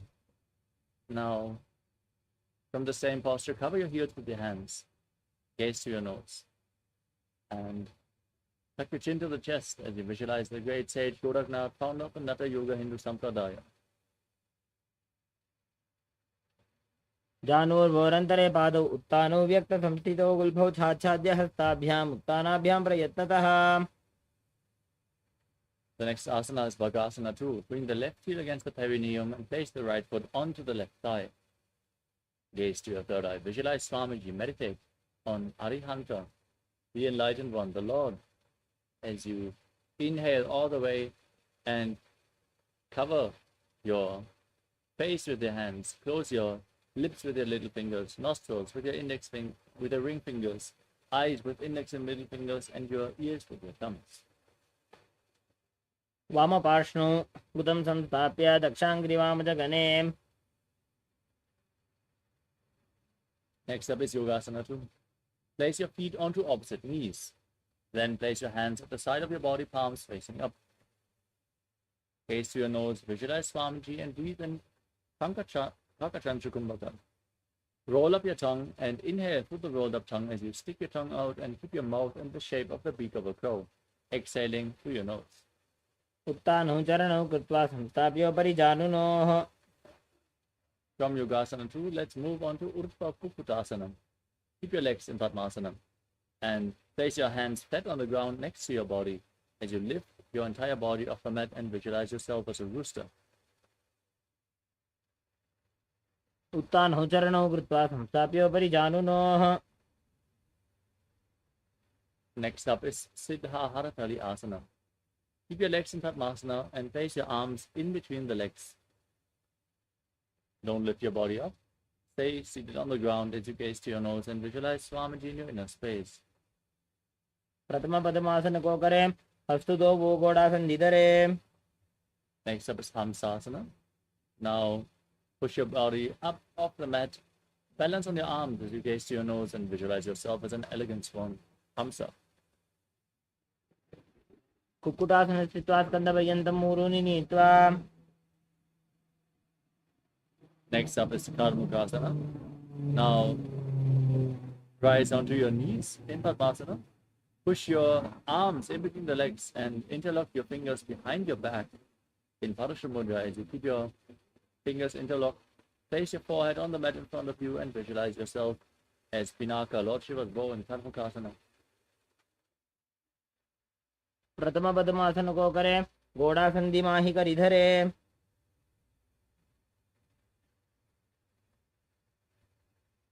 Next up is Kurmasana 2. As you sit in Padmasana, bring your arms in between the legs and bend your elbows so you can hold onto your shoulders. Now visualize yourself as a turtle with a stable body and mind to live for hundreds of years. प्रथम पद्मासन को करें, घोड़ासन दिमाही कर इधर है. Next up is Granthi Vedasana. From the same posture, now tuck your chin to the chest. Gaze to your nose. Rejoice. And when you're sitting in Shiva's secret knot posture, Granthi Vedasana. अथ पक्षे नीलकंठ ग्रंथि भेदासनम Shubham. Now roll onto your back in the same position. As you hold onto your shoulders with your hands, gaze to your nose and embody a turtle laying on its back in Uttana Kurmasana. Kukkutasana बंधस्थम कराभ्यांतृत गंधरम. Now pick yourself back up into Padmasana. As you bring your hands in between the legs, placing one palm flat on the mat, holding onto its wrist, with your opposite hand lifting your entire body off the ground, balancing on one arm, as you visualize yourself as a rooster in Pangu Kukkutasana. Kukkutasana स्थित्वा एकेन हस्तेन अन्यस्य मणिबन्धं धृत्वा. Place the other hand on the mat, lift your body off the ground, repeat Pangu Kukkutasana on the other side. Kukkutasana स्थित्वा एकेन हस्तेन अन्यस्य मणिबन्धं धृत्वा. Next up is Vrudrasana. As you sit in Padmasana, lean forward and place your elbows on your toes. Interlock your fingers in Parusha Mudra. Rest your chin on your fingers and press your thumbs against your throat as you visualize you have gone beyond all greed and covetous in Vrudrasana. जानूर्वोरन्तरे पादौ उत्तानौ व्यक्त संस्थितौ गुल्फौ छाच्छाद्य हस्ताभ्याम् उत्तानाभ्यां प्रयत्ततः. Next up is Padmasana 3. Now place the back side of one hand over top of the other, keeping your hands in the lap with the palms facing up. Gaze to your nose as you visualize Swamiji in your inner space and engage all three bandhas, Mahamudra Bandha. उत्तानौ चरणौ विधाय विधिवत् शक्तिस्थितौ योगिरात्. Next up is Padmasana 4. Keep your hands on the knees. Engage the Mula Bandha. Gaze to your nose and visualize Paramashiva in your inner space as you chant the Mahavakya Om Nithyananda Paramashivoham. पद्मासन एतत् पद्मासनं कुर्यात् प्राणवायु प्रसिद्धये शुभासनं सदा ध्यायेत् पूरयित्वा पुनः पुनः. Next up is Karmakasana 2. Now keep one hand on the respective knee and hold the other hand around the big toe in Prana Mudra, moving the big toe round and round as you visualize yourself as Pinaka Lord Shiva's bow, and then after some time change the toe, move the other toe round and round in Karmakasana 2. अथान्यासनमावक्षे योगपूरकरक्षणात्. The next asana is Karmakasana 3. Sitting in Padmasana, now cross your arms behind your back and hold on to the big toes in Prana Mudra. Reach for your feet as you gaze to your nose and visualize yourself as Pinaka, Lord Shiva's bow. कार्मुकासनमाक्षित्य उदरे पूरयेत् सुखं तदवायुर्वसो जाति कालेन सूक्ष्मवायुना.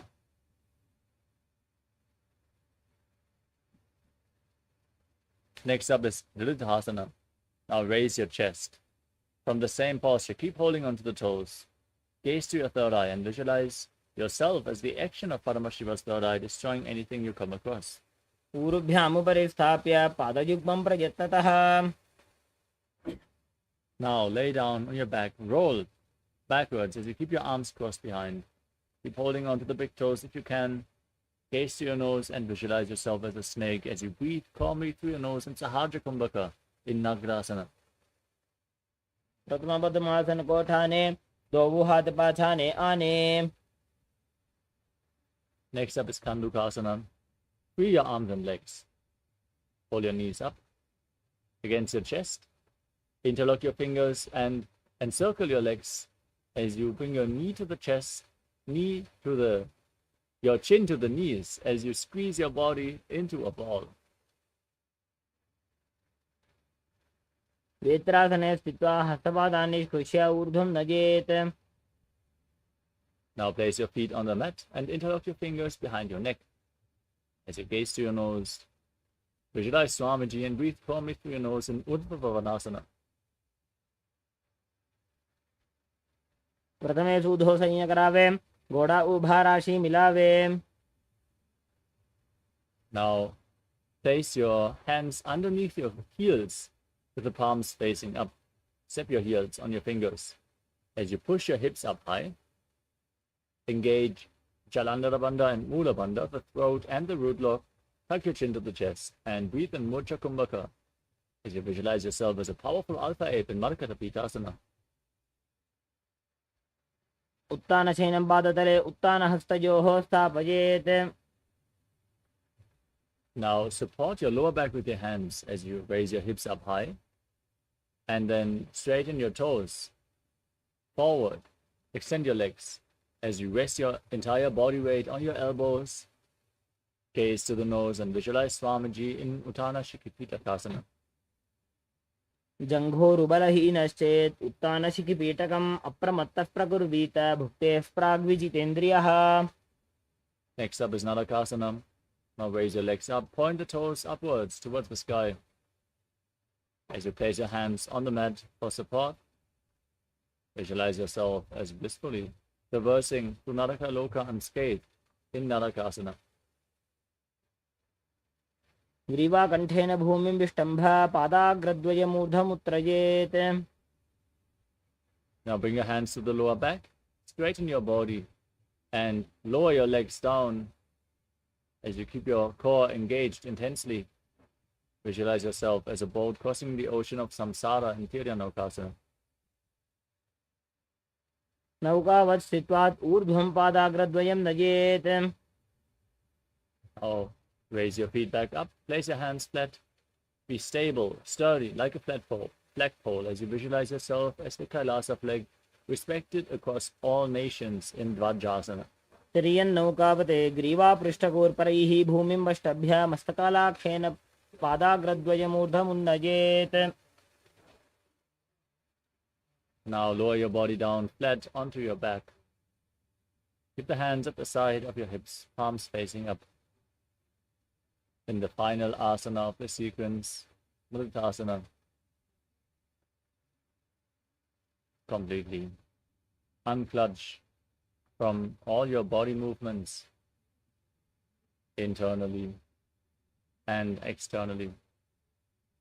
But pull the Kundalini Shakti up along your spine forcefully in Shakti Chalan Mudra. Pull it up from Muladhara to Sahasrara Chakra as you visualize that your body is dead and Swamiji is liberating you internally. Chanda Mahavakya Om Nithyananda Paramashivoham. उत्तानं शववद्भूमौ शयनं तु शवासनं शवासनं श्रमहरं चित्तविश्रान्तिकारणम्.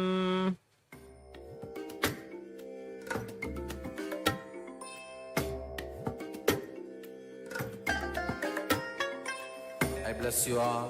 Let you all open all your three eyes and manifest the powers of Mahasadashiva. Om Nithyananda Paramashivoham. Om Nithyananda Paramashivoham.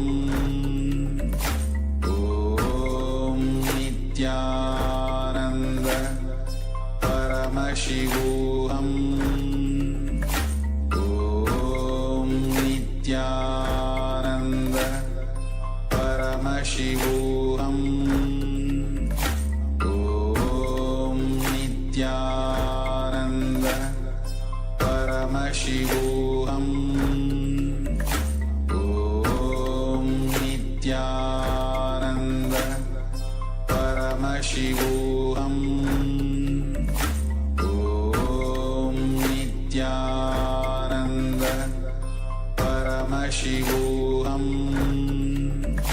Om Nithyananda Paramashivoham. Om Nithyananda Paramashivoham.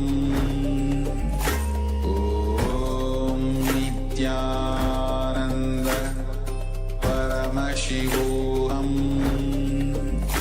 Om Nithyananda Paramashivoham. Om Nithyananda Paramashivoham.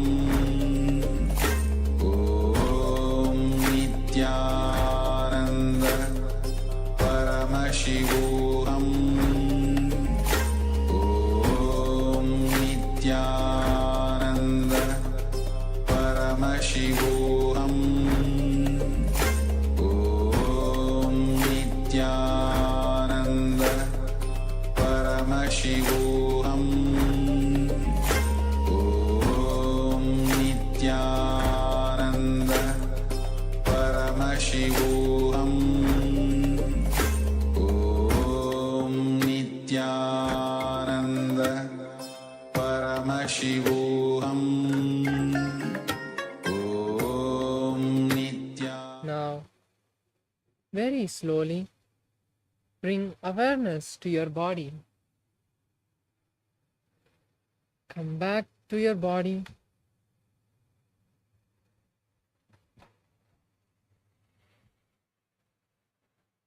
And now, bend your knees and bring them to your chest as you wrap your legs and rock from side to side, back and forth, relaxing all the muscles of the back. Slowly bring some momentum and come to a seated position. Roll up. We have beautifully completed the Dvitiya Vinyasa Krama.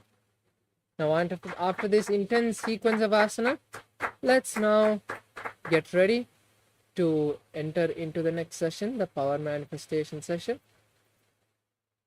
Now we'll be completing with the Purna Mantra. Bring your hands together in front of your heart center. Close your eyes. Visualize Swamiji. Take a deep breath and let's chant the Purna Mantra. Om Purnamadav Purnamidam Purnat Purnamudachyate Purnasya Purnamadaya Purnamevavashishyate.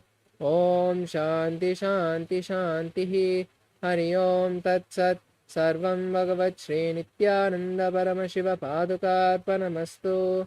Om Nithyanandam.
we have just completed the beautiful Dvitiya Vinyasa Krama, the 308 asana sequence.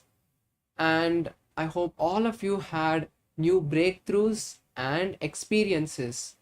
But to understand the deeper sciences of yoga and the other techniques and methodologies to expand your knowledge about yoga, Swamiji has given us this beautiful opportunity in the Paramashivoham program starting on the 26th of December. This yoga meditation retreat where Swamiji is giving us so many different opportunities to manifest the powers of Paramashiva, so many different techniques to make us start manifesting the powers of Paramashiva. Swamiji has given us yoga as one more. So I request and invite all the participants and viewers watching us now to join us in this beautiful 21-day meditation program. There are 3 levels you can be part of. The level 1, which is the beginner's level, where you'll be introduced to the basics of yourself, of who you are, healing your deep wounds and patterns, and giving you the first initiation into the science of power manifestation. In the second level, you will be getting an advanced version of that, where in the first level what you learned, you'll be having an advanced segment where you'll be learning the science of completion, the higher powers, and ultimately you will be given the initiation to manifest Paramashiva in your life. And finally, in the third level, you will be experiencing I am Paramashiva, the truth that I am Paramashiva in the advanced level. So whichever level you have not completed, you can join us there and experience this beautiful program to awaken and know your true potential. So I invite all of the viewers and participants watching us now to the Paramashivoham program. The link is right under me, where you can just either scan the QR code or type the link, and it's also in the YouTube description. So let's take this few moments as we set up the Pada Puja to offer our gratitude to Swamiji in this next segment. In this next segment, as you can see in the title, is going to be about the Pada Puja and Shiva Puja. We are going to be offering our gratitude as part of this morning routine. So as we set up, if you have not attended the Paramashivoham level 1 or 2, join us by signing up your intention in this link. And with this, I would like to thank all the participants for performing the Dvitiya Vinyasa Krama Yoga. And now we'll be moving to the next segment, performing the gratitude to Swamiji, offering our gratitude to Swamiji in the Shiva Puja and Guru Puja.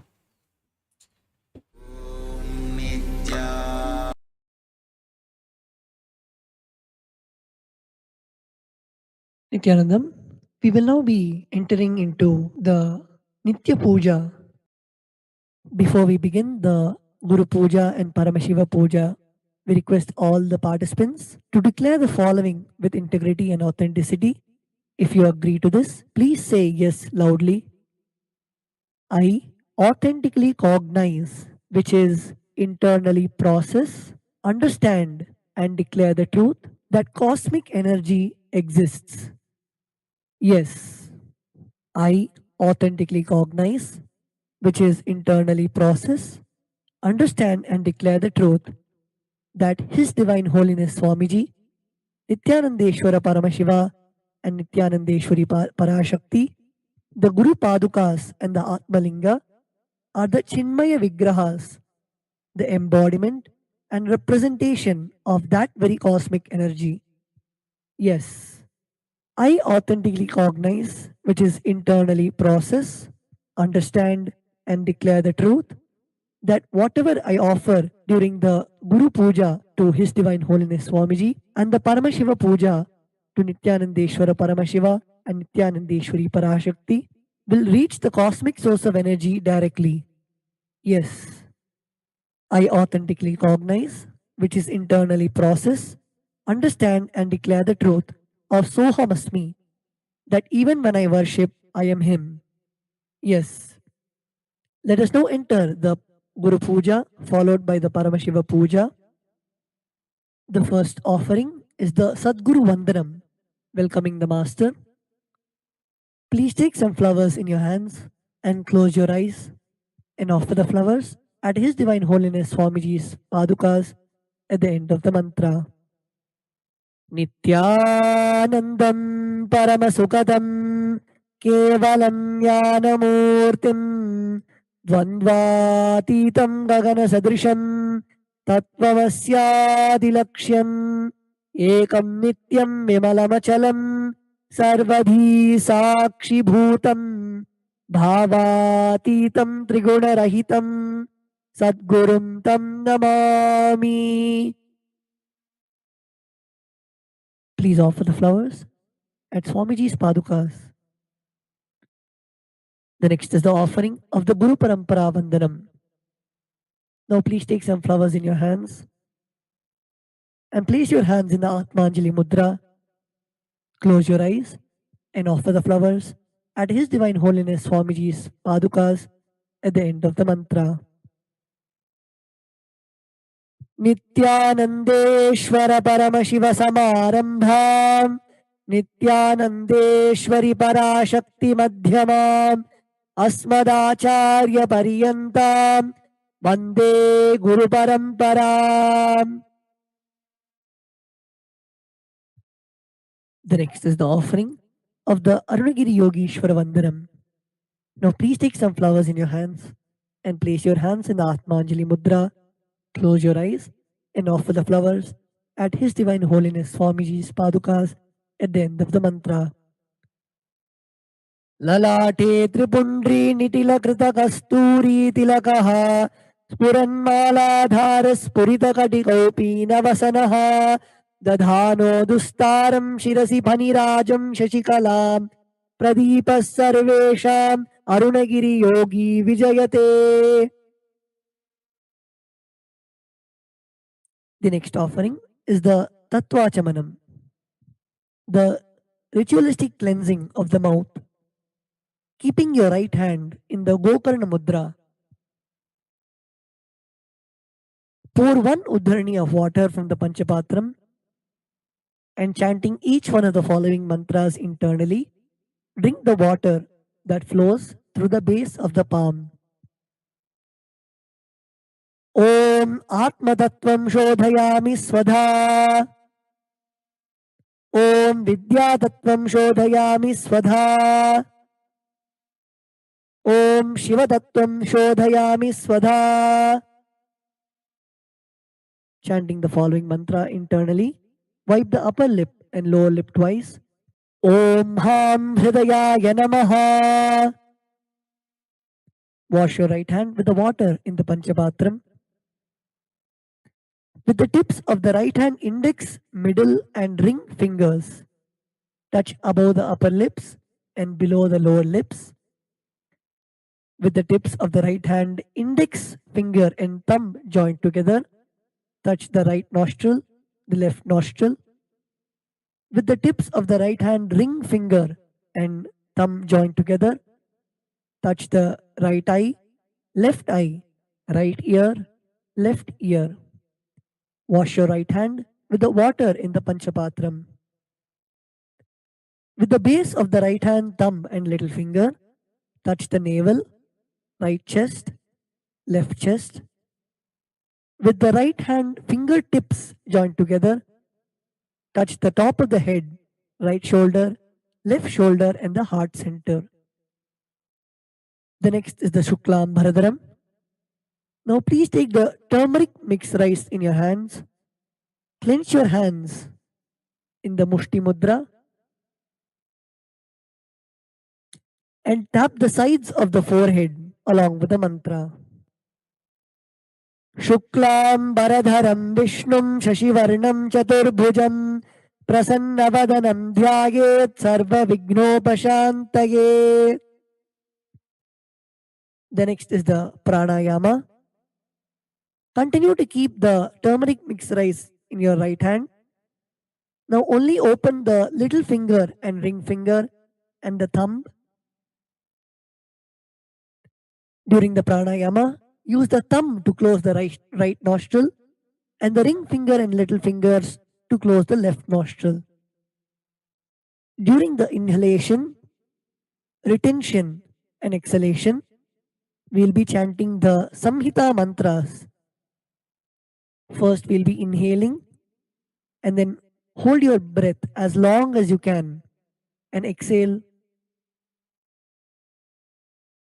Om Om Ishanamurdhaya Namaha, Om Him Tatpurushavaktaraaya Namaha, Om Him Agor Hridayaya Namaha, Om Him Vamadev Guhyaya Namaha, Om Him Satyojatamoortaye Namaha, Om Him Hridayaya Namaha, Om Him Shirase Namaha, Om Him Shikaye Namaha, Om Him Kavachaya Namaha, Om Him Netrebhyo Namaha, Om Hastraya Namaha, Om Om Ishanamurdhaya Namaha, Om Him Tatpurushavaktaraaya Namaha, Om Him Agor Hridayaya Namaha, Om Him Vamadev Guhyaya Namaha, Om Him Satyojatamoortaye Namaha, Om Him Hridayaya Namaha, Om Him Shirase Namaha, Om Him Shikaye Namaha, Om Him Kavachaya Namaha, Om Him Netrebhyo Namaha, Om Hastraya Namaha, Om Om Ishanamurdhaya Namaha, Om Him Tatpurushavaktaraaya Namaha, Om Him Agor Hridayaya Namaha, Om Him Vamadev Guhyaya Namaha, Om Him Satyojatamoortaye Namaha, Om Him Hridayaya Namaha, Om Him Shirase Namaha, Om Him Shikaye Namaha, Om Him Kavachaya Namaha, Om Him Netrebhyo Namaha, Om Hastraya Namaha. We will now begin the Manasa Puja. Now please take some flowers in your hands and place your hands in the Kurma Mudra.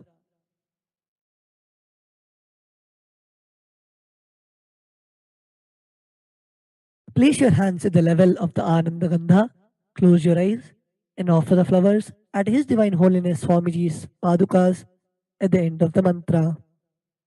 Om Hritpadmamasanam Dadyate Sahasrarachyutamritaihi Padyam Sharanayor Dadyate Manastu Argyam Nivedayet Tena Amritena Achamaniyam Snaniyam Tena Chashmritam Akashatattvam Vastram Syate Gandhasyat Gandhatatvakam Chittam Prakalpayet Pushpam Dhupam Pranan Prakalpayet Tejastatvam Cha Deepartham Naivedyam Syat Sudam Buddhi Anahata Dhvanir Ghanta Vayutattvam Cha Chamaram Sahasraram Bhavet Kshatram Shabdatattvam Cha Geetakam Nityamindriya Karmani Chanchalyam Manasastata Sumekalam Padmamalam Pushpam Nanavidam Tatha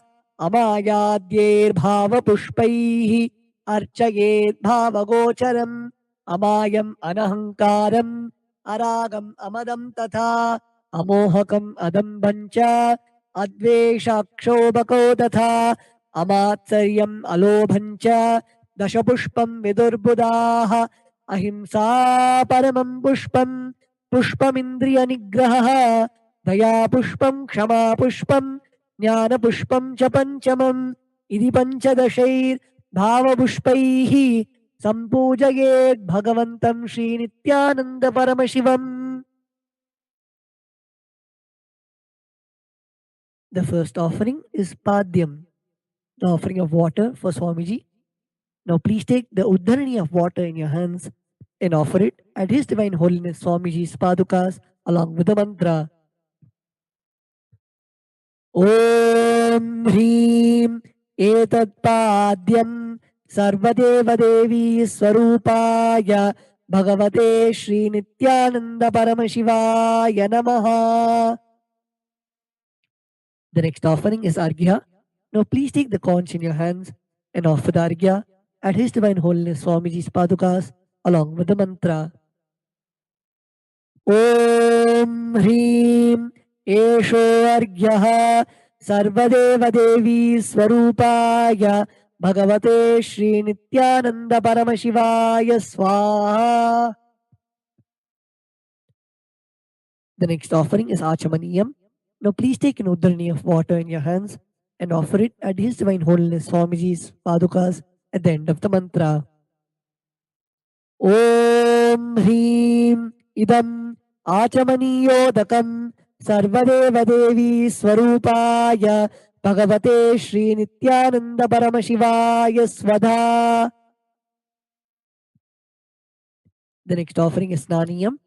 Now please take an Uddharani of water in your hands and offer it at His Divine Holiness Swamiji's Padukas along with the mantra, and please ring the bell as you do so. The bell should be kept above your heart center. Om Hrim Idam Snaniyodakam Sarvadeva Devi Swarupaya Bhagavate Shri Nithyananda Paramashivaya Nivedayami. The next offering is Vastram. Now please take the offering of clothes in your hands and offer it at His Divine Holiness Swamiji's Padukas along with the mantra. Om Hrim Idam Vastrottariyam Sarvadeva Devi Swarupaya Bhagavate Shri Nithyananda Paramashivaya Nivedayami. The next offering is Gandha. Now please take the sandalwood paste in your hands and offer it at His Divine Holiness Swamiji's Padukas along with the mantra. Om Hrim Esha Gandha Sarvadeva Devi Swarupaya Bhagavate Shri Nithyananda Paramashivaya Namaha. The next offering is Pushpam. Now please take some flowers smeared with sandalwood paste in your hands and offer the flowers at His Divine Holiness Swamiji's Padukas along with the mantra. Om Hrim Idam Etani Sachandana Pushpani Sarvadeva Devi Swarupaya Bhagavate Shri Nithyananda Paramashivaya Vaushate. The next is the offering of the Bilva Patram. Now please take the Bilva leaf smeared with sandalwood paste in your hands and offer it at His Divine Holiness Swamiji's Padukas along with the mantra. Om Hrim Etani Sachandana Bilva Patrani Sarvadeva Devi Swarupaya Bhagavate Shri Nithyananda Paramashivaya Vaushate. The next offering is Dhupa. Now please take the lit incense sticks in your hands and slowly wave it towards His Divine Holiness Swamiji's Padukas along with the mantra, and please ring the bell as you do so. Om Hrim Esha Dhupaha Sarvadeva Devi Swarupaya Bhagavate Shri Nithyananda Paramashivaya Namaha. The next is the offering of Deepa. Now please take the lit lamp in your hands and slowly wave it towards His Divine Holiness Swamiji's Padukas along with the mantra, and please ring the bell as you do so. Om Hrim Esha Deepaha Sarvadeva Devi Swarupaya Bhagavate Shri Nithyananda Paramashivaya Namaha. The next is the offering of Naivedyam. Now please take an udhrani of water in your hands and hover it clockwise over the Naivedyam and offer the water at His Divine Holiness Swamiji's Padukas, and please ring the bell as you do so. Om Hrim Idam Sopakarna Naivedyam Sarvadeva Devi Swarupaya Bhagavate Shri Nithyananda Paramashivaya Nivedayami. The next offering is Paniyam. Now please take an udhrani of water in your hands and offer it at His Divine Holiness Swamiji's Padukas along with the mantra. Om Hrim Idam Panartodakam Sarvadeva Devi Swarupaya Bhagavate Shri Nithyananda Paramashivaya Namaha. The next is the offering of Punarachamaniyam. Now please take an udhrani of water in your hands and offer it at His Divine Holiness Swamiji's Padukas along with the mantra. Om Hrim Idam Punarachamaniyodakam Sarvadeva Devi Swarupaya Bhagavate Shri Nithyananda Paramashivaya Swaha. The next is the offering of the Arati. Now please take the lit camphor in your hands and slowly wave it towards Swamiji along with the mantra, and please ring the bell as you do so. Om Hrim Esha Deepamala Sarvadeva Devi Swarupaya Bhagavate Shri Nithyananda Paramashivaya Namaha. कर्पूरगौरं करुणावतारं संसारसारं भुजगेन्द्रहारं सदा वसन्तं हृदयारविन्दे भवं भवानी सहितं नमामि भवं भवानी सहितं नमामि भवं भवानी सहितं Namami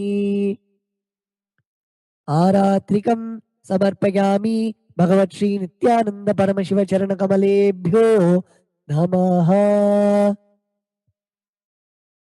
The next is the offering of Pushpanjali. Now please take a few flowers in your hands and close your eyes till the end of the mantra and offer the flowers at His Divine Holiness Swamiji's Padukas at the end of the mantra. Pushpanjalihi गुरुर्ब्रह्मा गुरुर्विष्णुः गुरुर्देवो महेश्वरः गुरुर्साक्षात् परब्रह्म तस्मै श्री गुरवे नमः. अखण्डमण्डलाकारं व्याप्तं येन चराचरं तत्पदं दर्शितं येन तस्मै श्री गुरवे नमः. अज्ञानतिमिरान्धस्य ज्ञानाञ्जनशलाकया चक्षुरुन्मीलितं येन तस्मै श्रीगुरवे नमः. अनेकजन्मसम्प्राप्तकर्मबन्धविदाहिने आत्मज्ञानप्रदानेन तस्मै श्रीगुरवे नमः. मन्नाथ श्रीजगन्नाथो मद्गुरु श्रीजगद्गुरुः ममात्मा सर्वभूतात्मा तस्मै श्रीगुरवे नमः. ईश्वरो गुरुरात्मेति मूर्तिभेदविभागिने व्योमवद्व्याप्तदेहाय दक्षिणामूर्तये नमः. नित्यानन्दं परमसुखदं केवलं ज्ञानमूर्तिं द्वन्द्वातीतं गगनसदृशं तत्त्वमस्यादिलक्ष्यम् एकं नित्यं विमलमचलं सर्वधी साक्षिभूतं भावातीतं त्रिगुणरहितं सद्गुरुं तं नमामि. पुष्पाञ्जलिं समर्पयामि भगवत् श्री नित्यानंद परमशिव चरण कमलेभ्यो नमः. With this, we come to the end of the Guru Puja. We will now be beginning the Paramashiva Puja. The first is the Tattvachamanam. Now, please place your hands in the Gokarna Mudra. Pour one udrini of water into the center of the palm and drink the water that flows from the base of the palm. Om Atmadattvam Shodhayami Swadha. Om Vidyadattvam Shodhayami Swadha. Om Shivadattvam Shodhayami Swadha. Wash your hands with the base of the palm. Om Ham Hridayaya Namaha. Wash your right hand with the water in the Panchapatram. With the tips of the right hand index, middle and ring fingers, touch above the upper lips and below the lower lip. With the tips of the right hand index, finger and thumb joined together, touch the right nostril, the left nostril. With the tips of the right hand ring finger and thumb joined together, touch the right eye, left eye, right ear, left ear. Wash the right hand with the water in the Panchapatram. With the base of the right hand thumb and little finger, touch the navel, right chest, left chest. With the right hand fingertips joined together, touch the top of the head, right shoulder, left shoulder, and the heart center. We will now be performing the Sakali Karanam. Please look at the Acharya who is demonstrating all the mudras. Using the left hand, wipe the front and back of the right hand once, and using the right hand, wipe the front and back of the left hand twice. Om Ha Astraya Namaha. Shaktaye Voshate. Om Ham Shivasanaya Namaha. Om Ham Shivamurtaye Namaha. Om Ham Satyojatamurtaye Namaha. Om Him Vamadeva Guhyaya Namaha. Om Hum Agora Hridayaya Namaha. ॐ हें तत्पुरुषवक्त्राय नमः। ॐ हों ईशानमूर्धाय नमः। ॐ हां हों विद्यादेहाय नमः। ॐ हौं नेत्रेभ्यो नमः। ॐ हां हों शिवाय नमः। ॐ हां हृदयाय नमः। ॐ ह्रीं शिरसे नमः। ॐ हूं शिखायै नमः। ॐ हैं कवचाय हुम्। ॐ हः अस्त्राय नमः। ॐ हैं कवचाय हुम्। ॐ हां शिवाय वौषटे। ॐ हां हौं शिवाय नमः। ॐ हां शिवासनाय नमः। ॐ हां शिवमूर्तये नमः।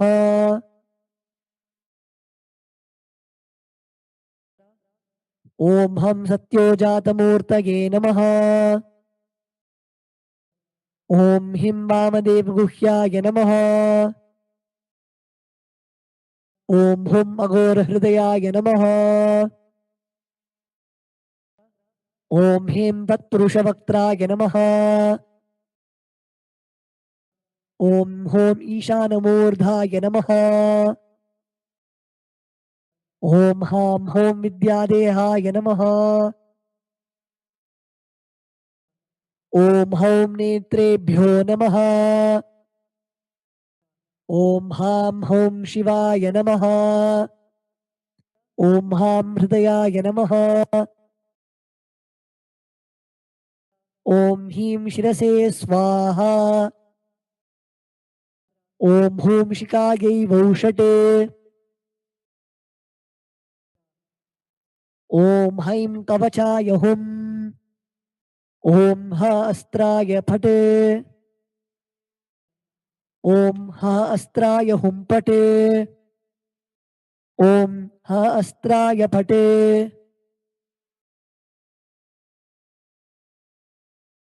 ॐ हां शिवाय वौषटे। ॐ ॐ ॐ ॐ ॐ ॐ ॐ ॐ ह अस्त्राय फटे। ॐ हैं कवचाय हुम्।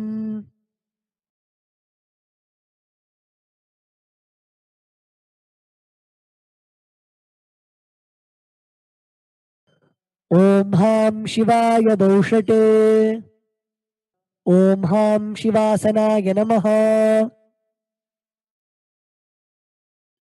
ललाटे त्रिपुण्ड्रीनिटिलकृतकस्तूरीतिलकः स्फुरन्मालाधारस्फुरितकटिकोऽपि नवसनः दधानो दुस्तारं शिरसि फणिराजं शशिकलां प्रदीपः सर्वेषाम् अरुणगिरियोगी विजयते इन्दुनिभपञ्चमुखहस्तदशयुक्तं शूलमृगटङ्कमसि वज्रमभयं स्यात् पाशवरदाङ्कुशमणिज्वलनवामे श्वेतकमलासन सदाशिवस्वरूपम्।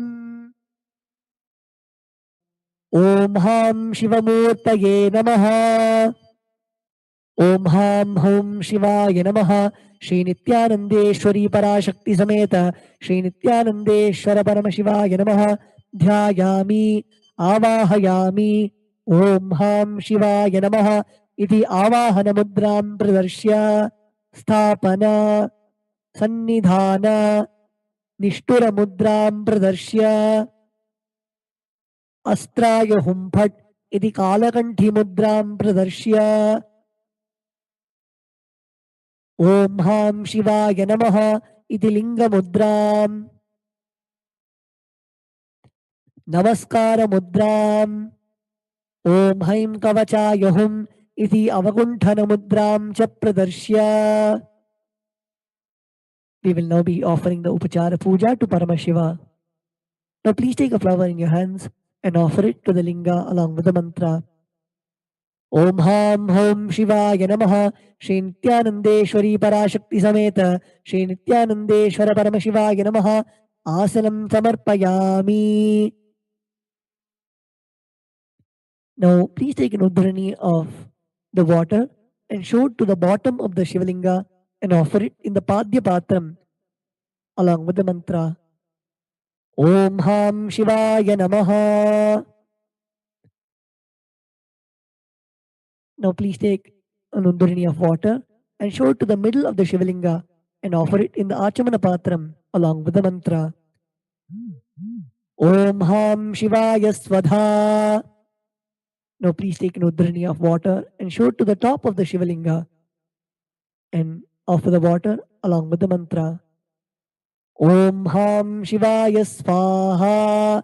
Shri Nithyanandeshwari Parashakti Sameta Shri Nithyanandeshwara Paramashivaya Namaha Padyachamanarghyam Dattva. The next is the Snaniyam. Now please take some water in the Uddharani and offer it on the Shivalinga along with the mantra and please ring the bell as you do so.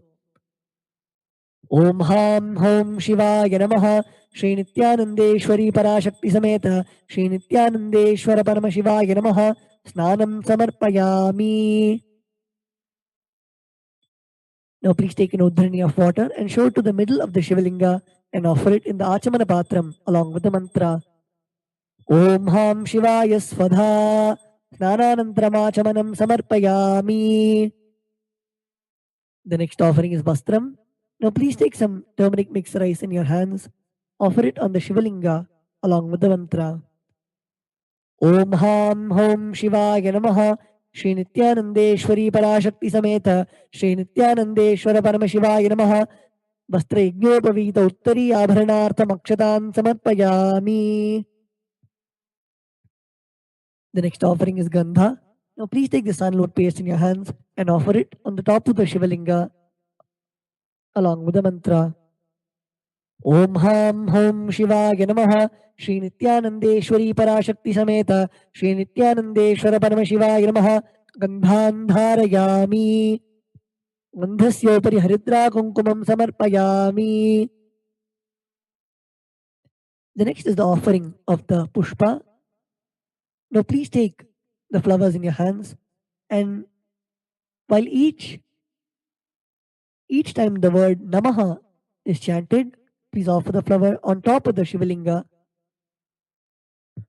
Om Bhavaya Dehaya Namaha Bhavasya Devasya Patni Namaha Om Sharvaya Devaya Namaha Om Sharvasya Devasya Patni Namaha Om Ishanaya Devaya Namaha Om Ishanasya Devasya Patni Namaha Om Ashubhade Devaya Namaha Om Ashubhade Devasya Patni Namaha Om Rudraya Devaya Namaha Om Rudrasya Devasya Patni Namaha Om Ugraya Devaya Namaha Om Ugrasya Devasya Patni Namaha Om Bhimaya Devaya Namaha Om Bhimasya Devasya Patni Namaha Om Mahater Devaya Namaha Om Mahator Devasya Patni Namaha Om Ham Hom Shivaya Namaha Shri Nithyanandeshwari Parashakti Sameta Shri Nithyanandeshwara Paramashivaya Namaha Ashtapushpa Pujam Samarpayami.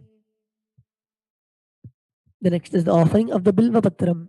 Now please take the Bilva leaf, smear with sandalwood paste in your hands and offer it on the Shivalinga along with the mantra Om Ham Hom Shivaya Namaha Shri Nithyanandeshwari Parashakti Sameta Shri Nithyanandeshwara Paramashivaya Namaha Bilva Patram Samarpayami. The next is the offering of the Dhupa. Now please take the lit incense sticks in your hands and slowly wave it towards the Shivalinga along with the mantra and please ring the bell as you do so.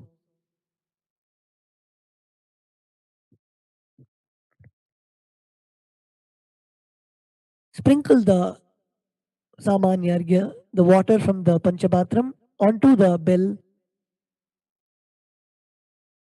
Om Hastraya Namaha. Now sprinkle the water onto the Dhupa stand, chanting the mantra Om Hastraya Phate. Now offer the flower on the incense sticks, chanting the mantra Om Ham Hridayaya Namaha. Om Ham Hom Shivaya Namaha Shri Nithyanandeshwari Parashakti Sameta Shri Nithyanandeshwara Paramashivaya Namaha Dhupam Agrapayami. Offer the Achamanam to the Linga. Om Ham Shivaya Svadha. Now please sprinkle the water on the lamp, chanting the mantra Om Hastraya Pate. Now offer the flower on the lamp, chanting the mantra Om Ham Hridayaya Namaha.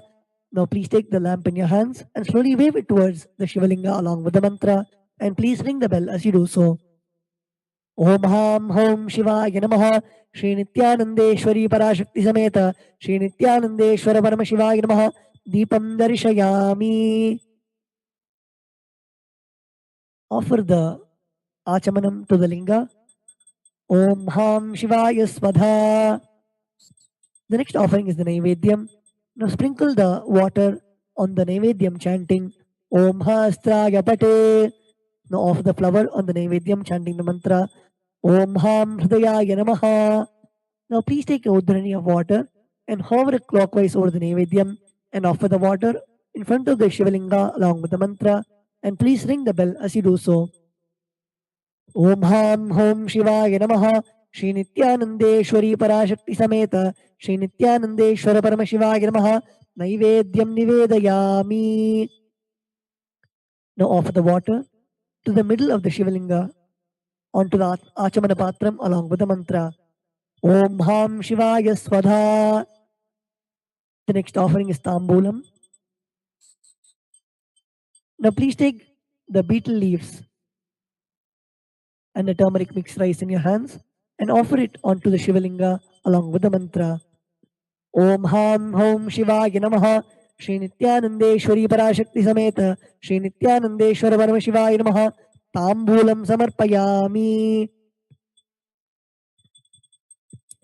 The next is the offering of Aratrikam. Now please light the camphor and sprinkle the water on the Arati plate, chanting the mantra Om Hastraya Pate. Now offer the flower on the Arati plate, chanting the mantra Om Ham Hridayaya Namaha. Now please take the Arati plate in your hands and wave it towards the Shivalinga along with the mantra, and please ring the bell as you do so. Om Ham Hom Shivaya Namaha. Shri Nithyanandeshwari Parashakti Sameta Shri Nithyanandeshwara Paramashivoham Namaha. Karpura Neerajanam Sandarishayami.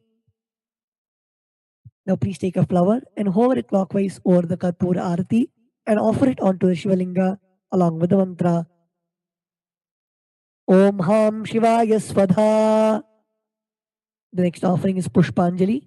Now please take a durva grass, some flowers, and akshata, the turmeric mixed rice in your hands, and place your hands in the Atmanjali Mudra and offer it on top of the linga at the end of the mantra.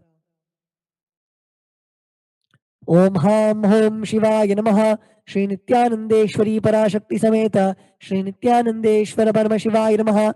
Pushpanjalim Samarpayami. The next offering is the Mula Mantra Japam. The chanting of the Mula Mantra. Please close your eyes. Chant the Mula Mantra, even by Swamiji, 11 times.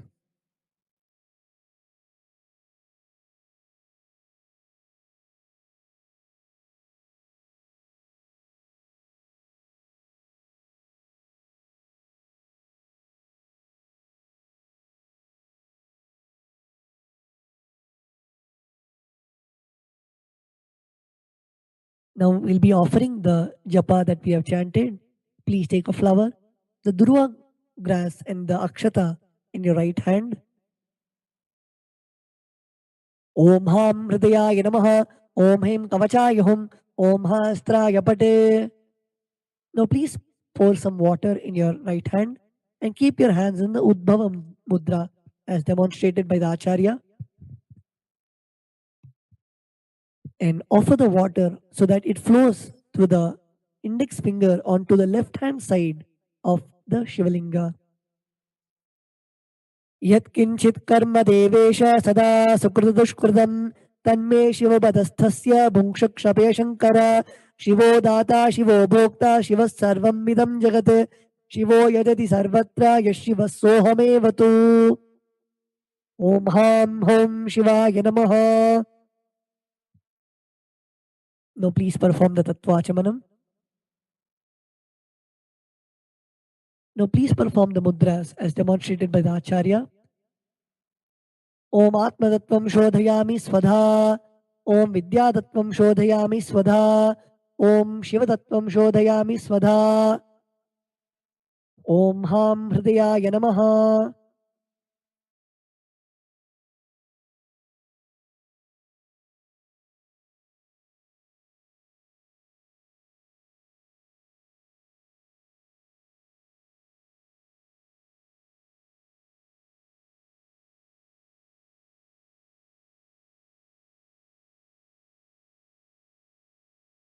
We will now be chanting the Purna Mantra.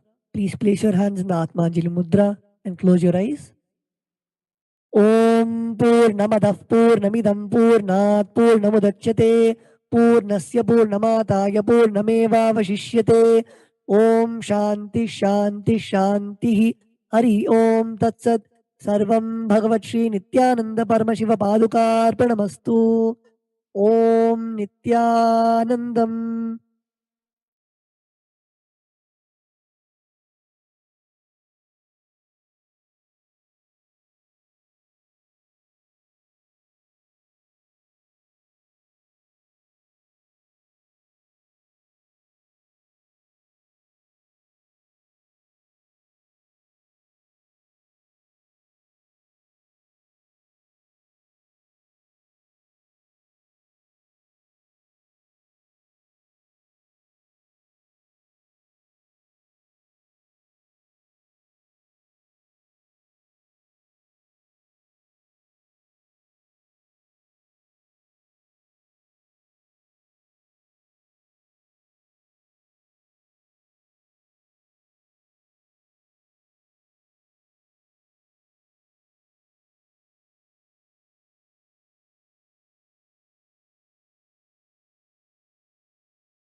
bless you all.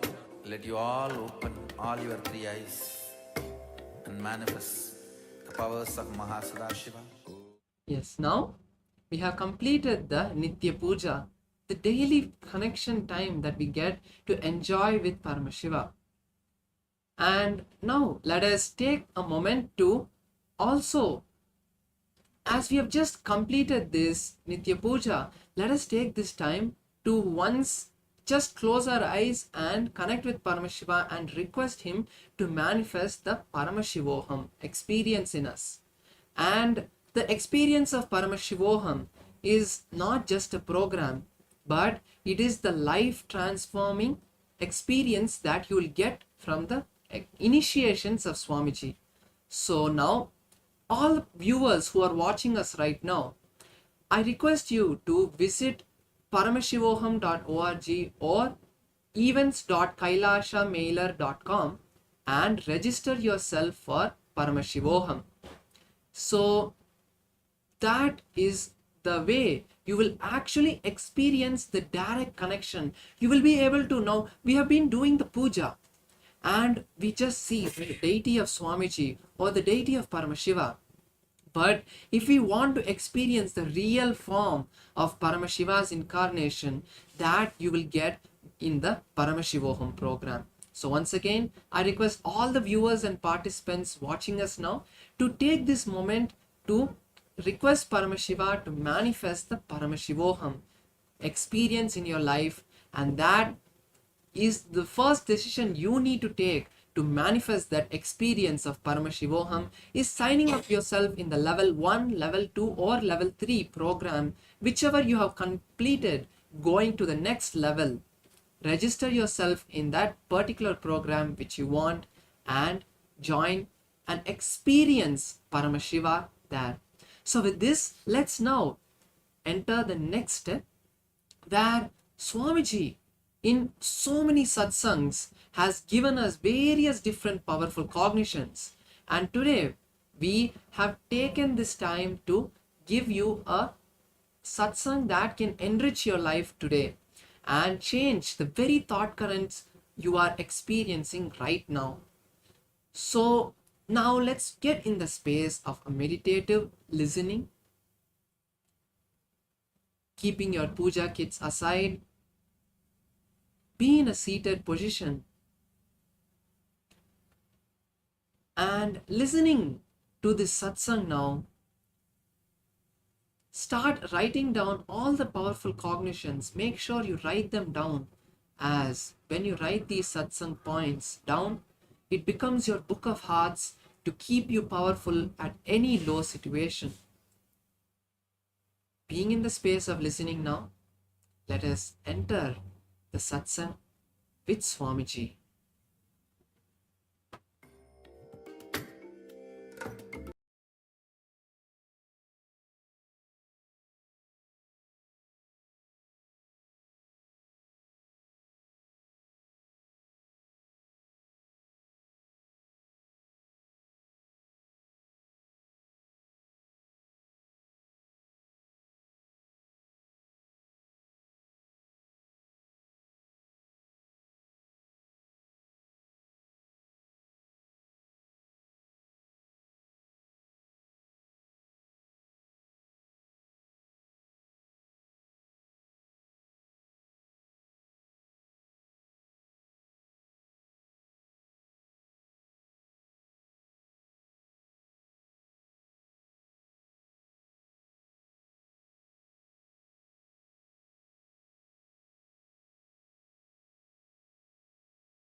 Paramashiva's message directly from KAILASA. Listen. Superconscious mutation is literally experiencing Paramadvaita spontaneously, simultaneously, and manifesting the energies of Paramadvaita synergetically. It is beyond initiation, Shaktipada, Shaktinipada. One initiation is equivalent to trillion instructions. Listen, one initiation is more than trillion instructions. Even if you receive trillion instructions, it won't match one initiation. One initiation is more than trillion instruction. Same way, one Shaktipada is more than trillion initiations.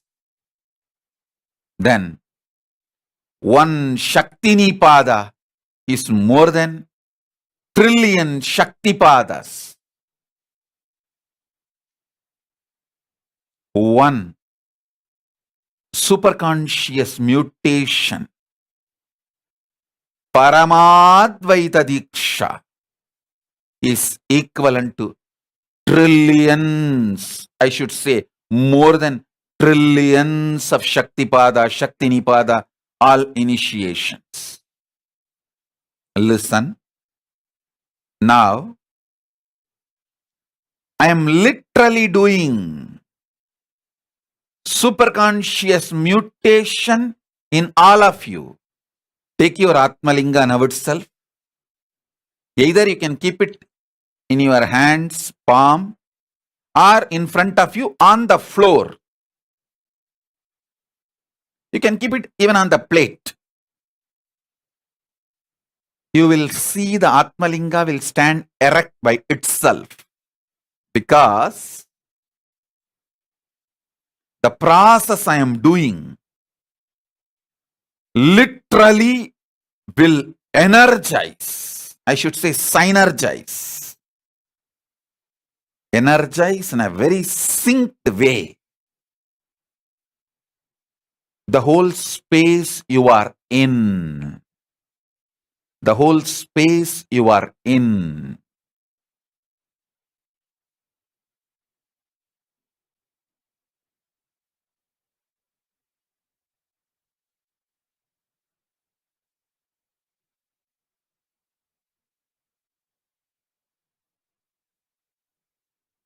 I'll explain now few things you need to understand about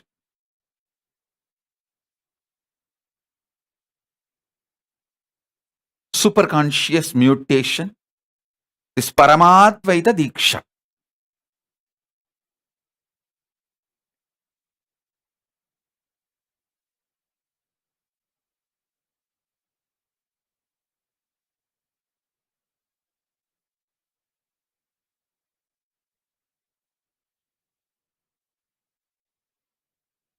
If you can sit in Batmasana and keep the Atmalinga.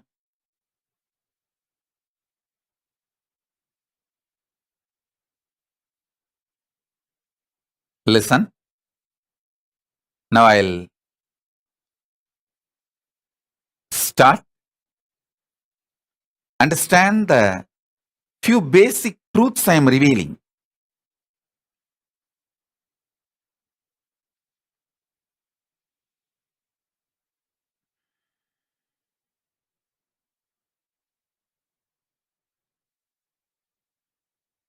First thing,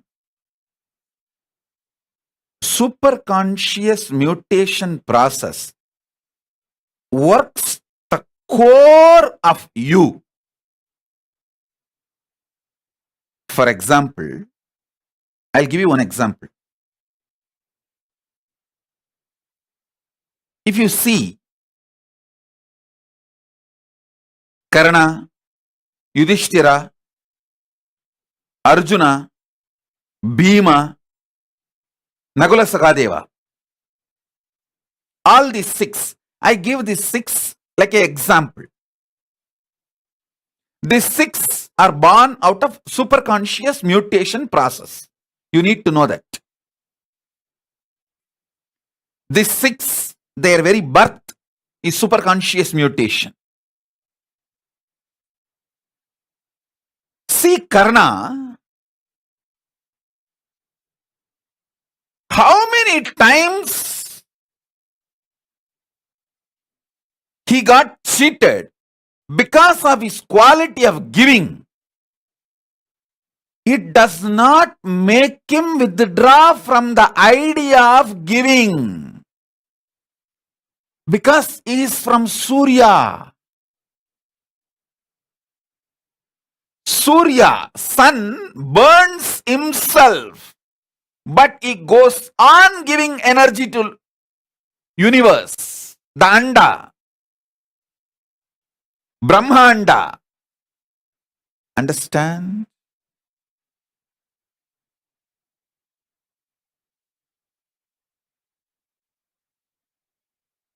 Listen.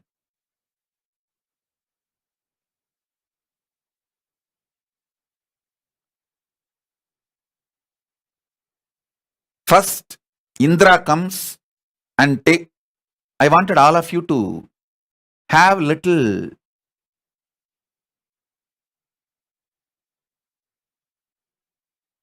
understanding about Mahabharata. If you have not read Mahabharata even once, read it once and then listen to this satsang. You will understand deep. If you already know Mahabharata, then you can easily understand what I am talking. See, first Indra comes and literally snatches the protection shield of Karna. Karna knows if he gives his kavacha and kundala, the protection shield, he will be killed. It is equivalent to committing suicide, giving his very life. And Karna also knows the fellow is standing in front of him and begging. He is not a Brahmana, he is a Indra. It is conspiracy against him. It's a conspiracy against Karna. Knowing that, he cuts his body and gives his kavacha and kundala. Then next, Kundi, the mother who did not stand by him just to protect her chastity and her name and fame and the social status, she just left the kid. Actually, she could have told the family, I received this mantra as a boon, the superconscious mutation process from the Rishi, and using that, I manifested Karna, this baby. I am not immoral or antisocial. She could have explained. Surely there would not have been any problem, because everyone in the family, they would have just spoken to the Rishi. Did you give this mantra, this boon to her? He would have said, yes, I gave the boon. And she just tried the boon with Surya and the Karna appeared, happened. Nothing is wrong. And this is not something unusual in those days.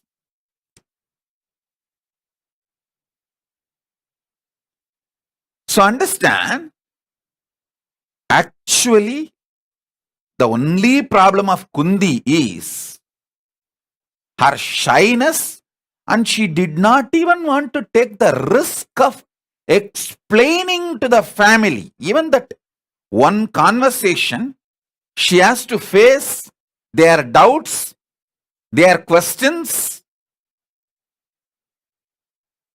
and prove herself, which is too easy. She could have done that. Instead of doing that, she chose to leave Karna abandoned. For that lady, sorry for using this word,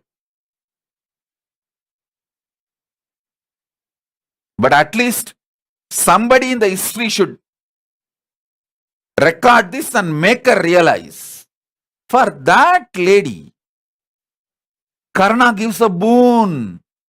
He will not use the Nahastra second time. And he will not kill anyone other than Arjuna. God. What a giving nature of Karna. The first, he was exploited by Indra, but he did not withdraw from the giving.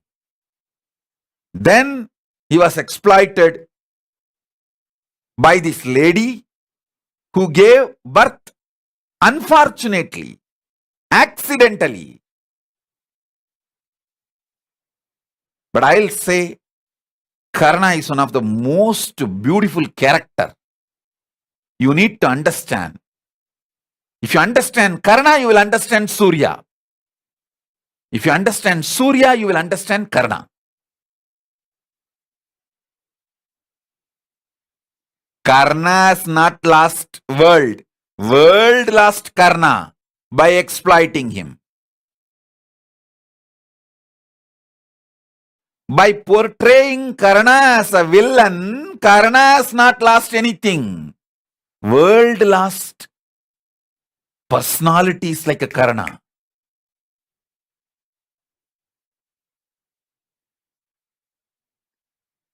Second time, he gets exploited by the lady who did not stand.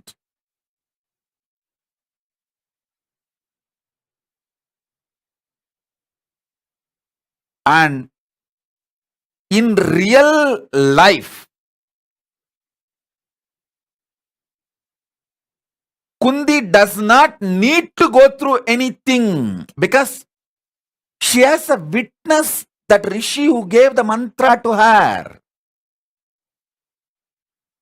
And she can reuse the mantra and show that this is the way I got.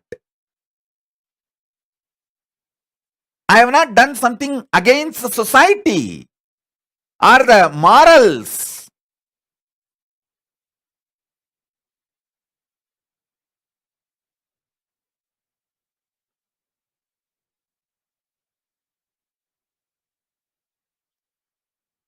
He gives again, Karna gives again. Then, after all this,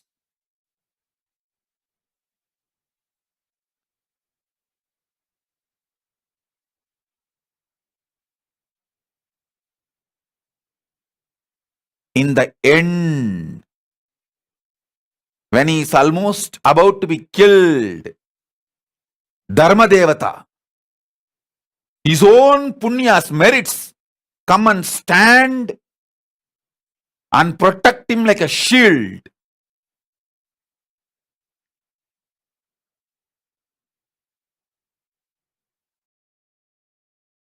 Krishna comes asking for all his punya. Of course, I will never blame Krishna. That reason was different. He has to end Karna's story or history to reduce the strength of Duryodhana. Unfortunately, Karna has took the side of Duryodhana, so the larger plan, he has to reduce the strength of Duryodhana and finish the war. So the Krishna took the step. That's different. But listen, see, even in this moment, he is not repenting for his attitude of giving, and he is not reducing the speed of giving. Not only he is not stopping the attitude and work, attitude and the actions of giving, he is not even reducing the speed of giving. For example, you have done something and got hurt. Will you do that? Repeat that same thing again? But here is Karna.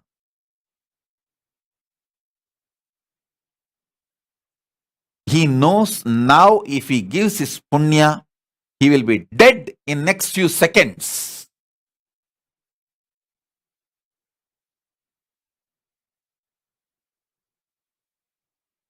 He will be dead in next few seconds.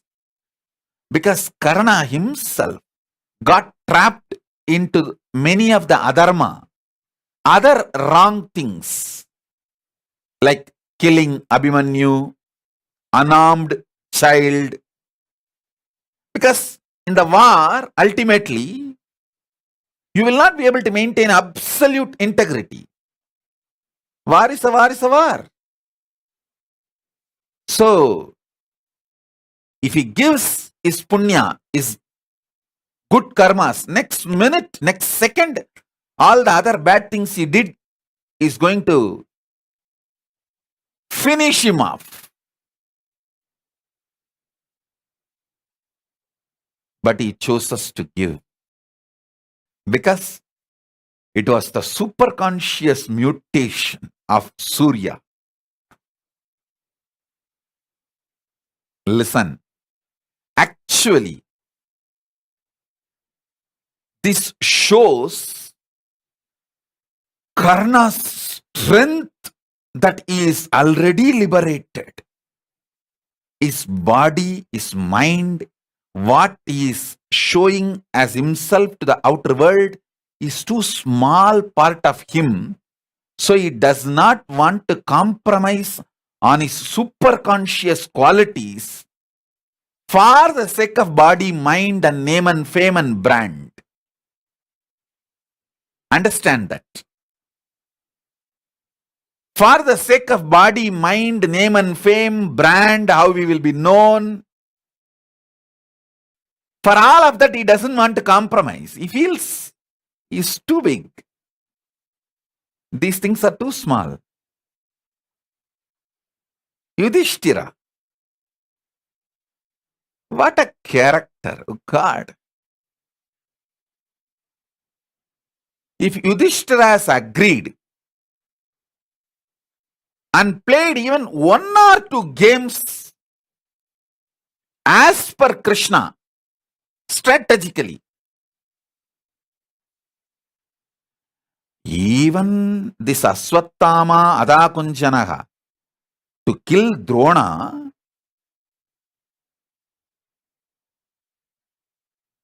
Yudhishthira was not ready to lie.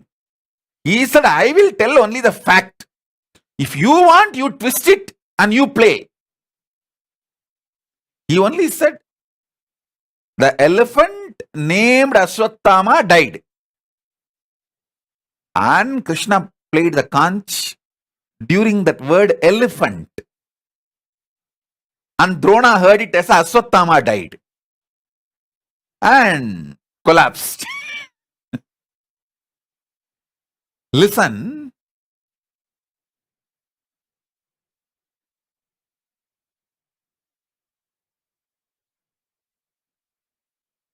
Every trouble Yudhishthira faced is because he was dharmic. But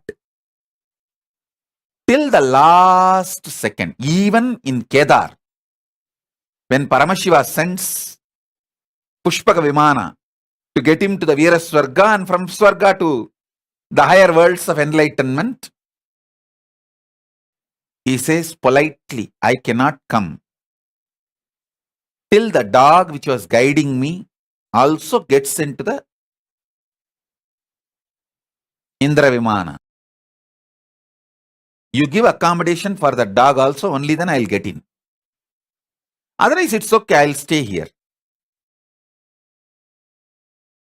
What a personalities, oh God.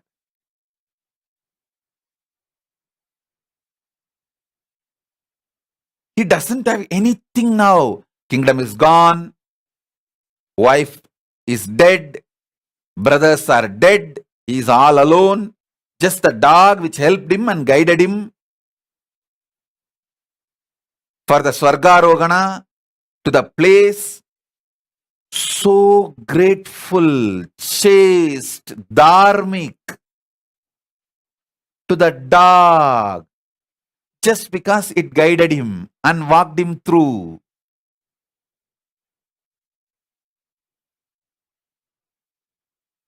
What a dharmic personalities. Respect for dharma.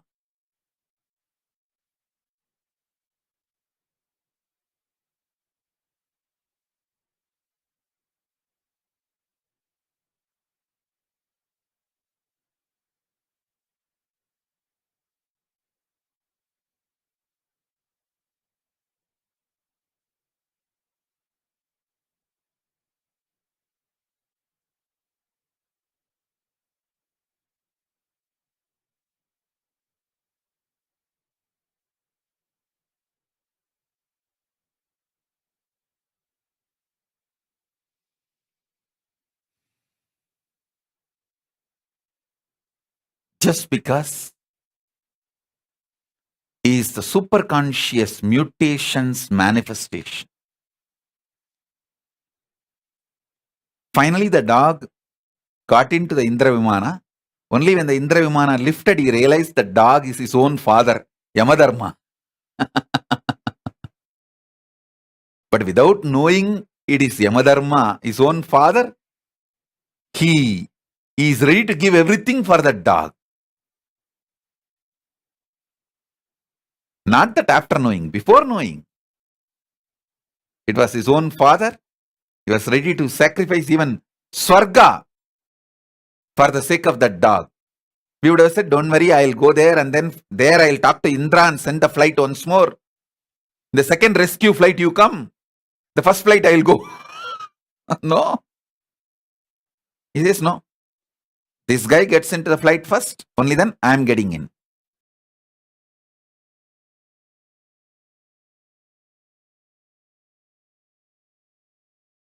Listen.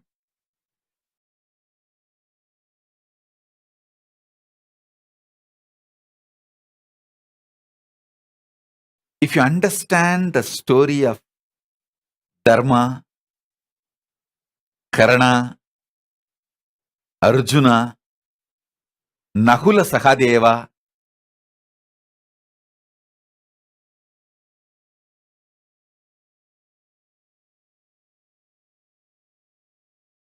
see, Jyotisha and medicine, both astrology and Ayurveda, both sciences are together in Hindu tradition. If you go to a real Ayurvedic doctor, before giving medicine to you, not only he will study your body, he will study your horoscope. You may think, what horoscope? Because if the pitta is awakened in you, because of Surya, he will give a different medicine. If the same pitta is triggered in you, because of Sanishwara, he will give a different medicine.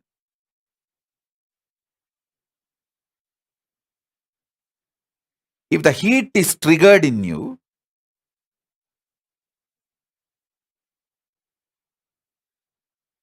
due to Surya, sun, doctor will give a different medicine.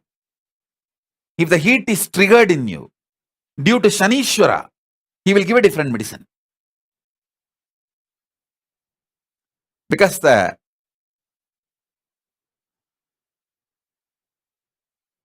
grahas play a major role in your health. Nakula and Sahadeva are the masters of Jyotisha and Ayurveda, medicine and astrology. Actually, in Hindu tradition, it is astro-medicine, medicine and astrology. In Hindu tradition, medicine, astrology, agriculture, all the three are one and the same. Same science. Food, medicine, astrology.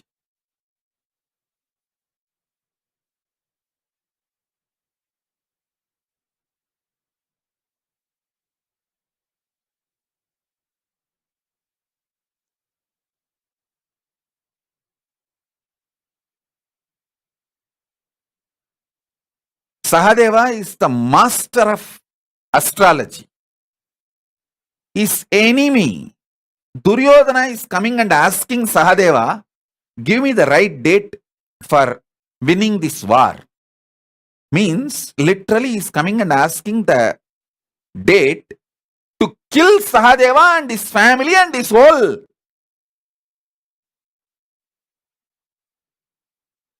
friends and everyone. Krishna says, hey, don't give the name, don't give the date, don't give the date. Sahadeva says, integrity to the Pita, integrity to the science, integrity to the seat I am occupying is more important than my life. He takes the decision. Sahadeva takes the decision. His integrity to the seat he is occupying is more important than his own life, and he gives the date on such and such Amavasya, start the war, Duryodhana, you will win. Oh God! This Krishna has to find some way. He finds a different way. He goes and does Shraddha one day before that Amavasya. Sahadeva gave Amavasya as the right day to start the war. And Krishna goes and does Shraddha one day before the Amavasya. Surya and Chandra run to Krishna and say, come on, tomorrow is Amavasya, you are doing Shraddha today, why? Are you misinformed? Some Prohit, the palace Prohit misinformed you? What happened? Krishna says, what is Amavasya? The day sun and the moon meet. Krishna says, now both of you have already met here. So today is Amavasya, take the Shraddha and go. He changed the whole Amavasya.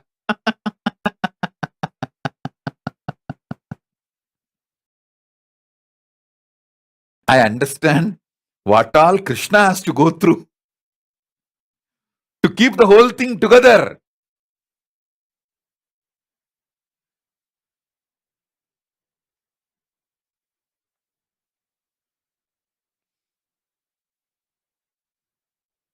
The larger plans of life to happen. I tell you, I have seen all kinds of exploiting people. But I will never stop giving. I may protect Kailasa from these criminals and culinaries attacking. I'll protect. With the grace of Paramashiva, I'll protect myself and Kailasa. But I'll never stop giving. I have seen all kinds of cheats and exploits. People who come like a great disciples, dedicated to serve me, and within few weeks or months, they will try to start doing politics, try to see who are all the fault lines with whom they can network and make a gang and evolve as a power center without taking the responsibility and evolving in the Kailasa structure, playing politics and evolving Kailasa structure. Because in any organization, There will be someone who is interested in money. These culinaries, I have seen how these culinaries work. If someone is interested in money, they'll tell, hey, don't worry, I'll get you the contractor who will give you 50% commission. If somebody is interested in name and fame, not money, don't worry, I'll get you the best name, award, everything inside Sangha. I'll project you as the great person. I can play that game. There will be some people naturally interested in some low-level pleasures, either food or sex, this kind of drugs. These culinaries, they know how to network with them. And they will provide all those things for them. Become a demonic political centers, political power centers, demonic centers. And try to take over the KAILASA. I have seen all kinds of people. Criminals, criminally negligent, people who use KAILASA for everything they want and just disappear if there is even a small weather change, not even a tsunami, just weather change. I have seen all kinds of people. But still, I tell you, even these culinaries, drohis, when they come, I'll accept them shamelessly. I'll protect the KAILASA. I will not allow them to exploit or destroy. But I will not reject. I will not give up. Because I am fundamentally superconscious mutation manifestation of Paramashiva. Absolute life positivity. Looking at everyone as the possibility of Paramashiva.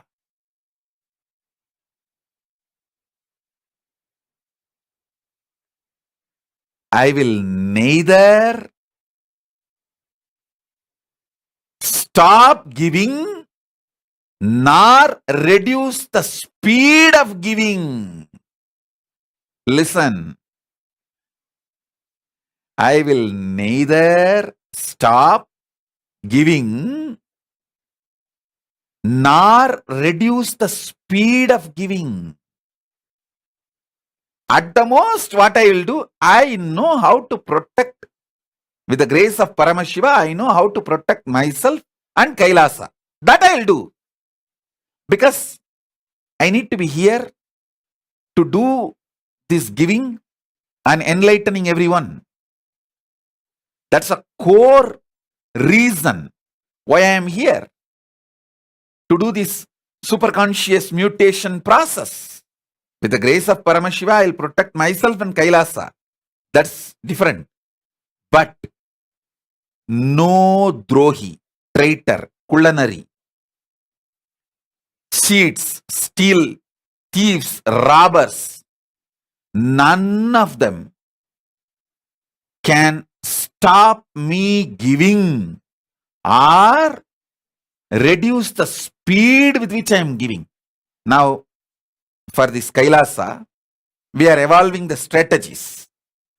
I was dictating the strategies. One of the strategy I dictated, all the KAILASavasis who want to be in KAILASA, a male monastery, female monastery, we will be soon opening. Maybe it will be as soon as Shivaratri also.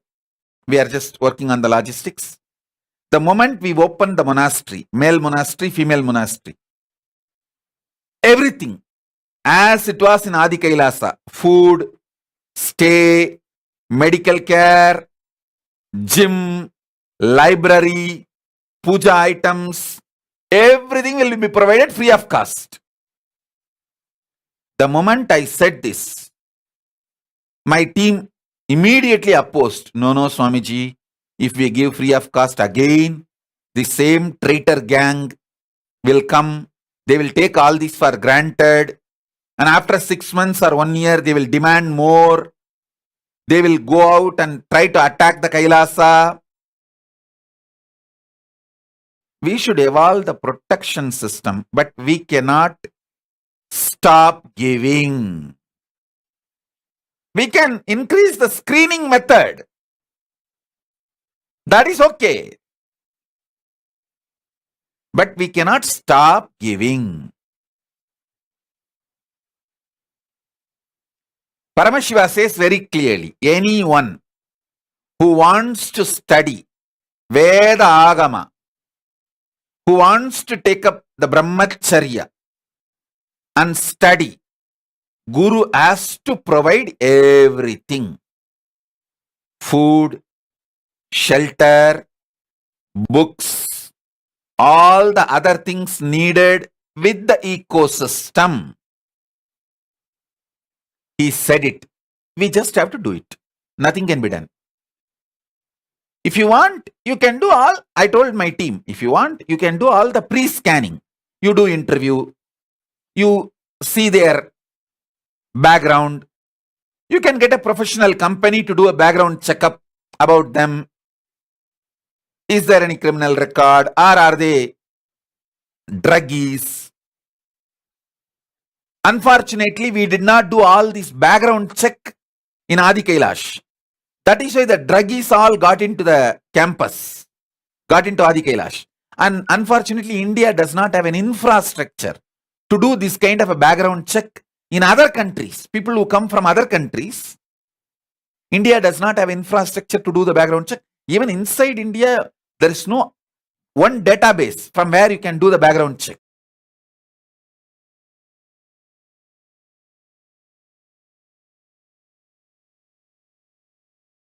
So India did not have the database or the possibility. Here, I told the team, you can hire a company or an agency which will do background check. You can make sure all of those protection methods, safety protocols are followed. That I agree. But I will not charge or I will not change my strategy. I will not stop giving. Be very clear. I will give. That's my strategy. Neither I will stop my strategy nor I will reduce the speed of giving.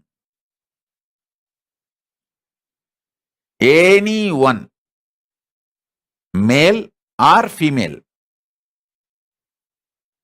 want to take sannyas, krama brahmacharya. See, krama brahmacharya is not like a eternal. You can take for 1 year, 6 months, 9 months and study and go back. Naishtika brahmacharya only is like a lifelong commitment. Then sannyasa is the next level. So even for krama brahmachari, Paramashiva says, even if somebody wants to take krama, means after studying he will go back and he may marry, he may live, he or she may carry on with their life. Even for krama brahmachari, Guru has to provide everything. Food, shelter, clothes, books, all other accessories, tools, everything necessary with medical care and the ecosystem free of cost. And I am going to do that. Again, I am going to do that. It's not that I am going to do this only in Adi Kailasa. I am going to do in Kailasa.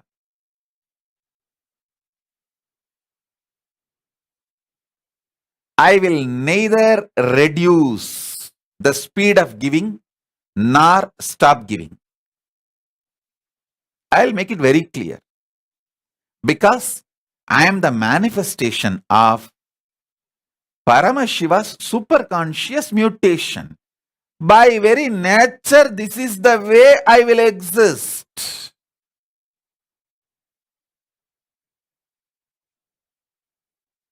I will work on safeguarding myself and Kailasa. I will not allow this time the same kind of attack, same kind of traitors, same kind of implants to get into the Sangha, get into the Kailasa. That I will make sure. That I will take care. Because now the campus is very organized. Kailasa is very organized. And male monastery separate, female monastery separate. The place is completely monitored, so no druggies can come inside. They cannot bring anything illegal. See, Adi Kailash is like a large open ground. First of all, there is no compound. That compound is just for like a namesake. In Adi Kailash, you can find 200 places where there is no compound. Freely anyone can walk out or in and bring. You can even bring tractors and trucks inside the campus without going through any security check or any main door. I will not tell you the exact ways, but there are places. Tractors can come inside. Just getting unnoticed, unmonitored, and can take things from inside and go out, can dump things inside. It's an open place, open ground.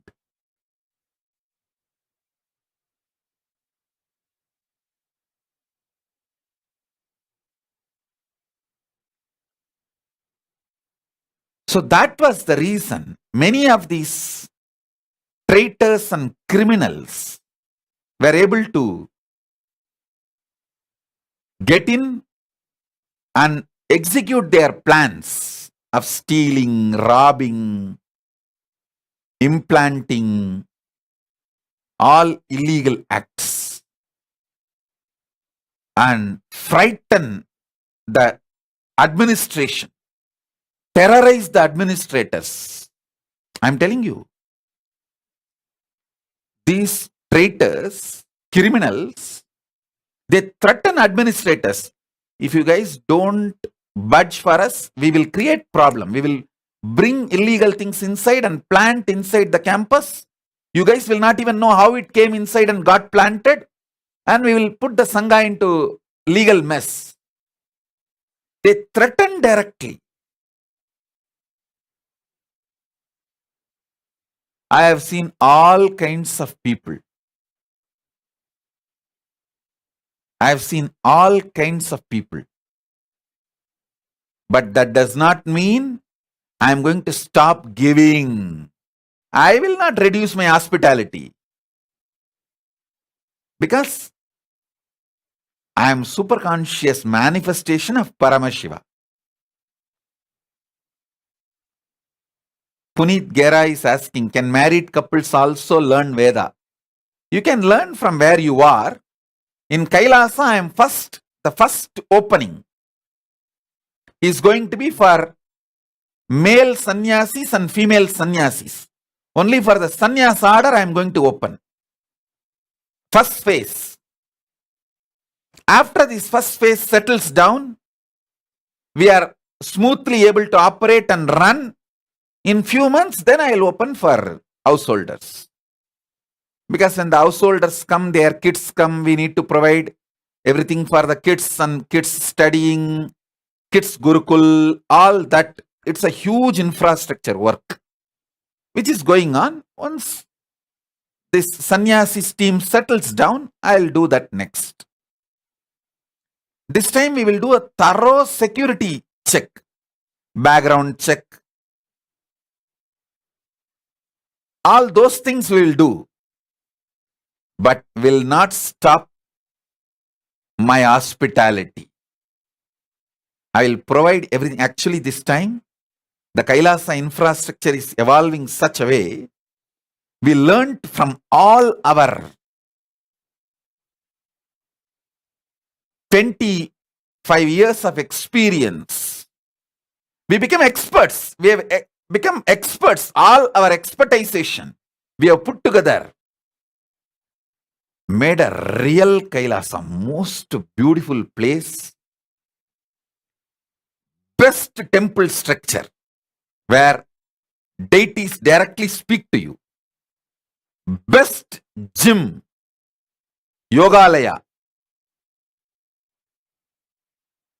The gym alone is almost like a $2 million, $2 million US dollar worth gym. For men, separately $2 million. For women, separately $2 million worth gym. Then Malakamba for yoga, Kundalini, rope yoga, ropes, everything. Ultra modern facilities. Best sattvic food. The Vedic, Ayurvedic, herbal sattvic food. 3 times a day. And other than that, the regular coffee, tea, hot chocolate, those things with Ayurvedic touch available. The way we have evolved everything with our expertise, it will be literally like a 10 times more than what we provide during the Paramashivoham or any program. Mahasadashivoham, any program time, what we provide, 10 times more. Absolutely free.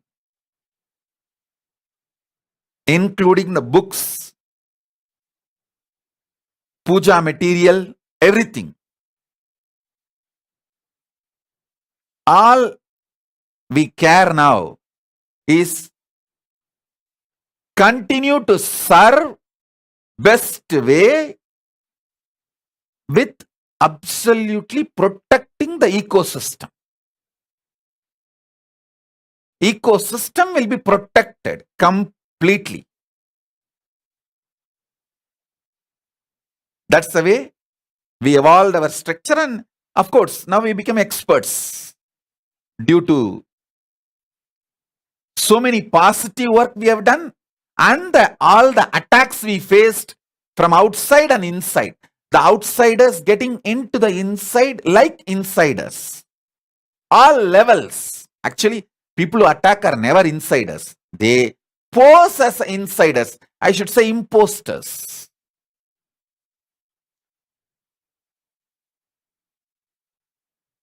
Our expertise is really helping us now. What we went through positively, negatively, everything has only made us more strong now. Because I am not going to compromise on giving. That is my superconscious mutation. Absolute life positivity.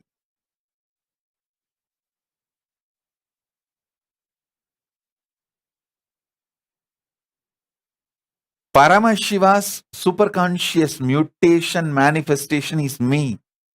I can't change my core.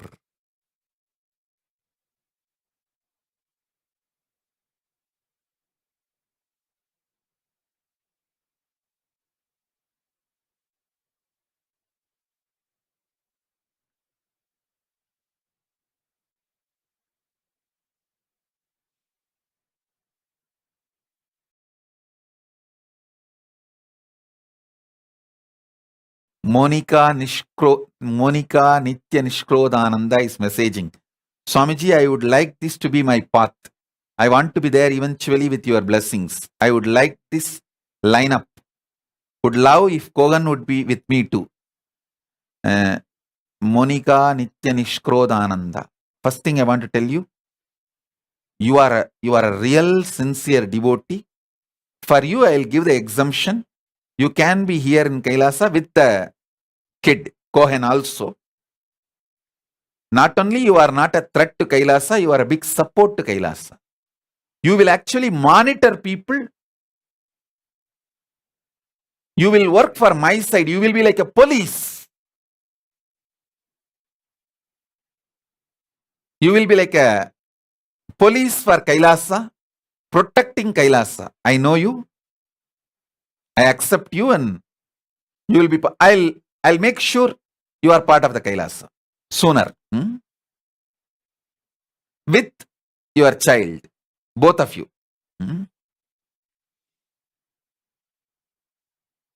Anyhow, listen.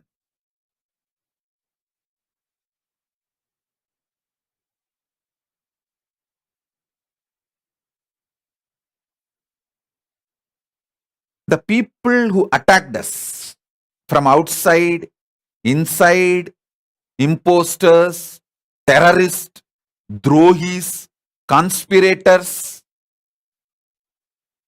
thieves, robbers, serial rapists, druggies, all these gang. The only expectation they had is somehow they will shut this great mission of Kailasa. Not only they failed utterly and bitterly, they are not even able to reduce my speed, my way of thinking, my way of giving. Now, I have decided, and I am already doing, I have started giving 100 times higher quality products with more speed to more people.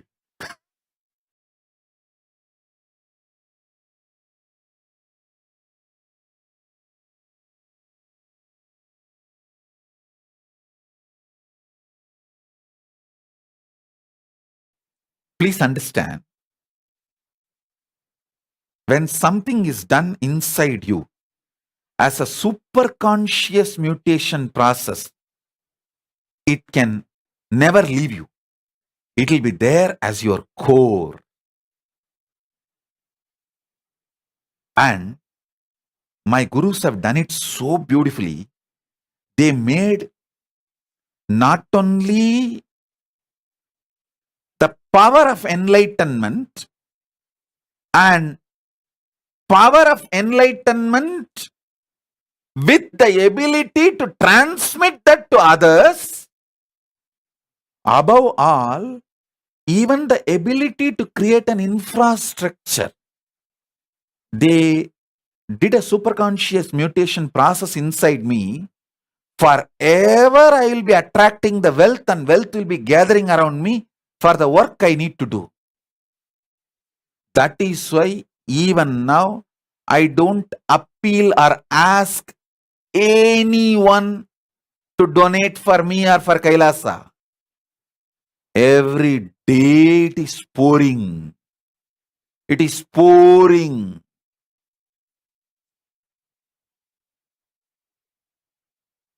Dada.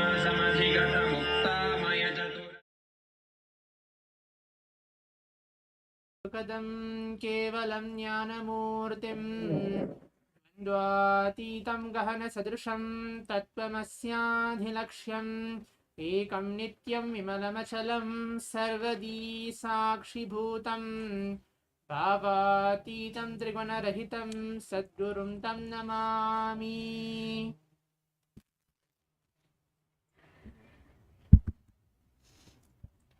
Nithyananda, I welcome back all of you for the next session of the day after the routine, which we had the yoga, the puja, and the satsang, listening the powerful cognition directly from Swamiji. With that very space, as I think it was almost 1 hour, we just listened to the powerful cognitions. Let's all enter to the power manifestation, manifesting the Shaktis of Paramashiva. Let's all sit and prepare ourselves to bring the space where we're going to sit and manifest Shaktis, the powers, blessed by Swamiji himself. So this is the whole session about the Nithyananda Rudras, how we manifest powers and how the lifestyle of even taking the routine, or how we do, how we behave, how we actually understand life into the next level through all these power manifestation. So what are we going to do today? What is something new which we are going to do today? As I said in the earlier session, the previous session, hope if the viewers are actually continuously watching, If all the power manifestation, there are more than 21 plus powers. In total, there are more than 463 plus powers. And in the Paramashivoham program, which is starting in less more than 48 hours, maybe 2 more days, where you'll be manifesting more than 50 plus powers as well. Everything is redirected back to the Vedas and Agamas, which is validated from the scriptures of Hinduism. It can be any, it can be Vijnana Bhairava Tantra, the Vedas, Agamas, or Shiva Samhita, any of these scriptures. Everything is being revealed and given a meaning that this power manifestation science is not created by someone or created by Swamiji, but everything has a meaning behind it, and it is a science where you can manifest, where each one of us can manifest and have an experience, a solid experience in ourselves, within us. So are we all ready for that? And today what we're going to do is as basic as what we did in the previous round. We're going to continue to manifest the power of third eye. Third eye is the most basic power. If you're able to catch that very power manifestation and actually go through it, and you manifest these Shaktis, then rest of the 400 powers or rest of the 21 powers, it's very simple. But every single power manifestation has a very one technique which is there, which is the space of oneness. Everything works from the space of oneness, the term called oneness. For all the new viewers who are actually watching us, what is oneness actually? Oneness is nothing much complicated. It's just a deep feeling connection between you and your master, you and the divine, you and Swamiji himself. There's nothing else you need to do. As Swamiji tells in one line, simple integrity, simple obedience to the master makes everything in your life into reality. It can be even Swamiji just saying blessings that you will manifest this, you will do this. Just having that trust towards him that yes, I know Swamiji is blessed. He has given the power and energy to make it happen. I just have to work from my side and everything will become a reality. It's as simple as that. When Swamiji initiates us into the power of third eye or into the power of body scanning or into the power of consciousness over matter, when he blesses, he gives the energy, he gives the initiation, he gives the intelligence to each one of us that we can manifest. We are empowered to manifest. But from our side, we just need to have the deep, simple feeling connection, sit and practice and see the miracles starts happening in your life. As I said earlier as well, every single power manifestation, when you practice it, when you choose a power, it doesn't need to be, you have to manifest all 21 powers at the same day. No. In the 21 powers, I'm just taking 21, so it's a small count. In any one of the 21 powers, if you're choosing third eye, or if you're choosing materialization, if you're choosing teleportation, or some of us are very fond with the power of levitation. Some of us are feeling, oh, I think consciousness or matter is user friendly. I'm going to that. Any power manifestation, when you sit and when you manifest, do it every day. Do it consistently. Not 1 hour, 2 hours, or like 24 hours a day. But spend at least 21 to 42 minutes every day. If you're not even able to spend 42 minutes, 21 minutes is a very good time. Sit with your being, sit with yourself. Watch your inner space, watch your mind. See your consciousness, how it is getting sitting for the power manifestation. But make sure during the entire 21 minutes, you are only with Swamiji, only having the very oneness space with Swamiji, and there's no other disturbances in that span of 21 minutes. Just doing this within 21 days in your life, within yourself, the mind, or the situations which is happening in and around you, everything will have a breakthrough. So hope all the viewers are now ready. And please get your eye bands, pen and paper. We're going to have a few images getting projected in a few moments. And if those of you who are even not initiated, we're going to get initiated today as well into this science of third eye, to manifest, to see, to read, to play, and to actually experience the power of third eye. But before that, let us all take a few minutes to listen to the powerful cognition directly from Swamiji, where he'll be speaking about how to manifest Shaktis, why we should manifest Shaktis, and when we sit to manifest these powers, what happens to our muscle memory, biomemory, ultimately our mind, body, and consciousness. So let's listen and then we'll continue.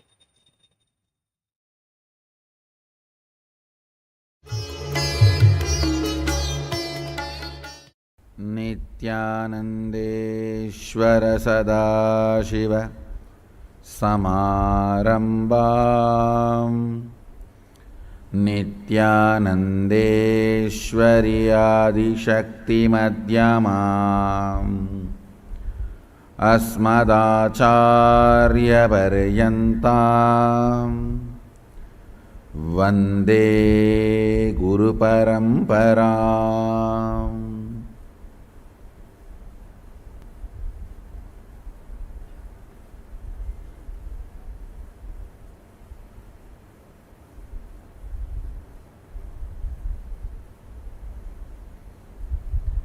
I welcome all of you with my love and respects. I welcome all the devotees, disciples, Samajis, Satsangis, Sri Mahants, Mahants, Tanedar Kotari, visitors, viewers, everyone sitting with us all over the world through Nithyananda TV, Facebook Live, Twitter Live, and two-way video conferencing. Having Nayana Diksha all over the world. I welcome all of you with my love and respects.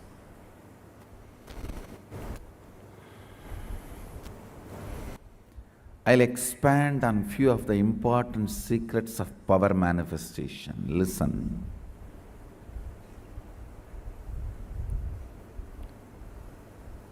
When you manifest powers,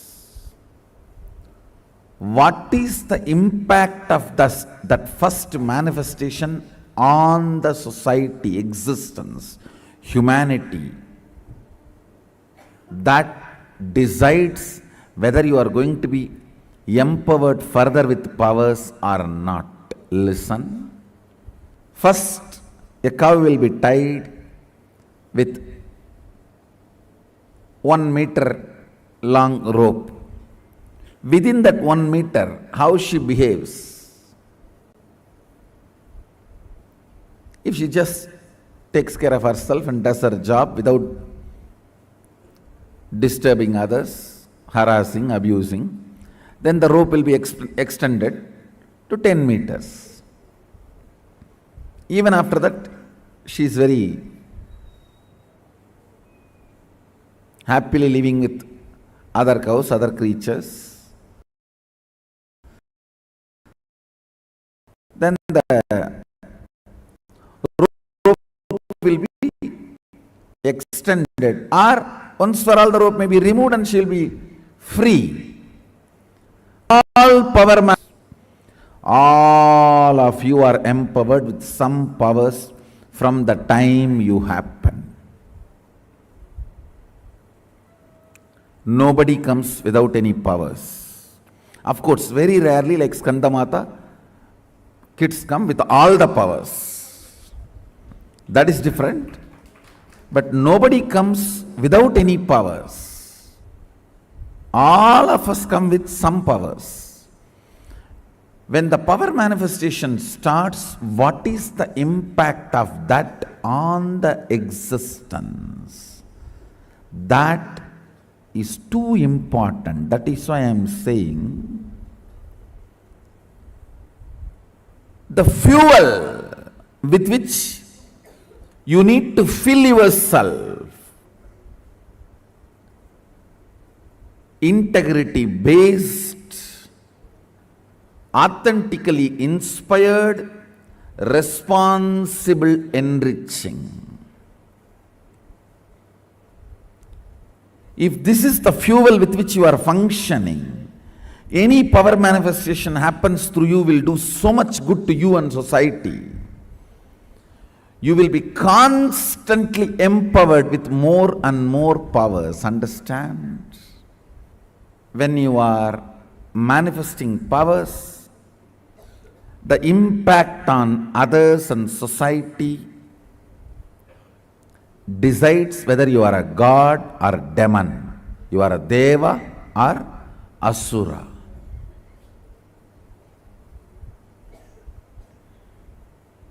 Sura word has a one more meaning in Sanskrit. Sweetness, smoothness, flowing. If your power manifestation has the effect of sura, sweetness, smoothness, flowing, on everything around you, you are Deva. Means you are going to be manifesting more and more powers. If your power manifestation is going to be disturbing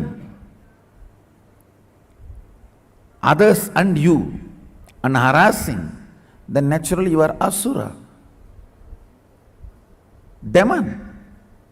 Why will you be empowered? No.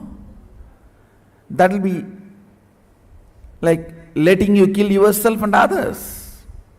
A terrorist cannot be given atomic weapons or the science of making atomic weapons.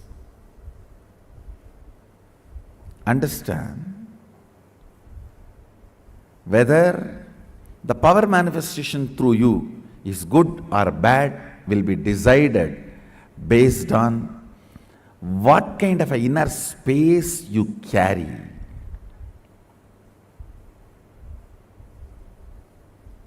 That is why I insist, along with enriching and causing, do power manifestation. So you are sending a statement to Sadashiva, if you empower me, I am only going to enrich and cause.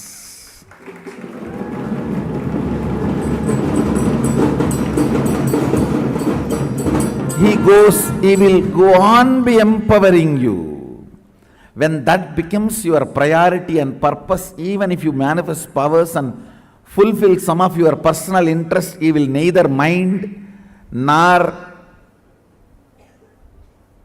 feel disturbed. He will say, Tathastu, are enjoy.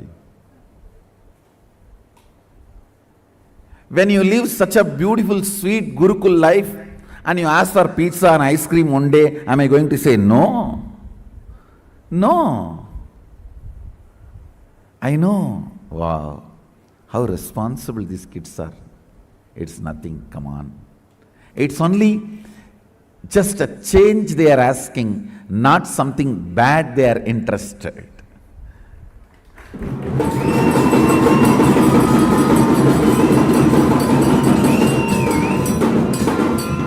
Understand? For a change you ask for pizza and burger is different. And constantly you want to eat pizza and burger is different. The response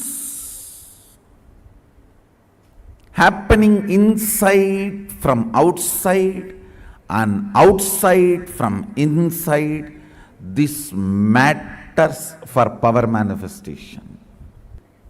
அடிபட்ட ஆடு பார்த்து கண்ணில் தண்ணி ஊறுனா சைவம், நாக்கில் தண்ணி ஊறுனா அசைவம்.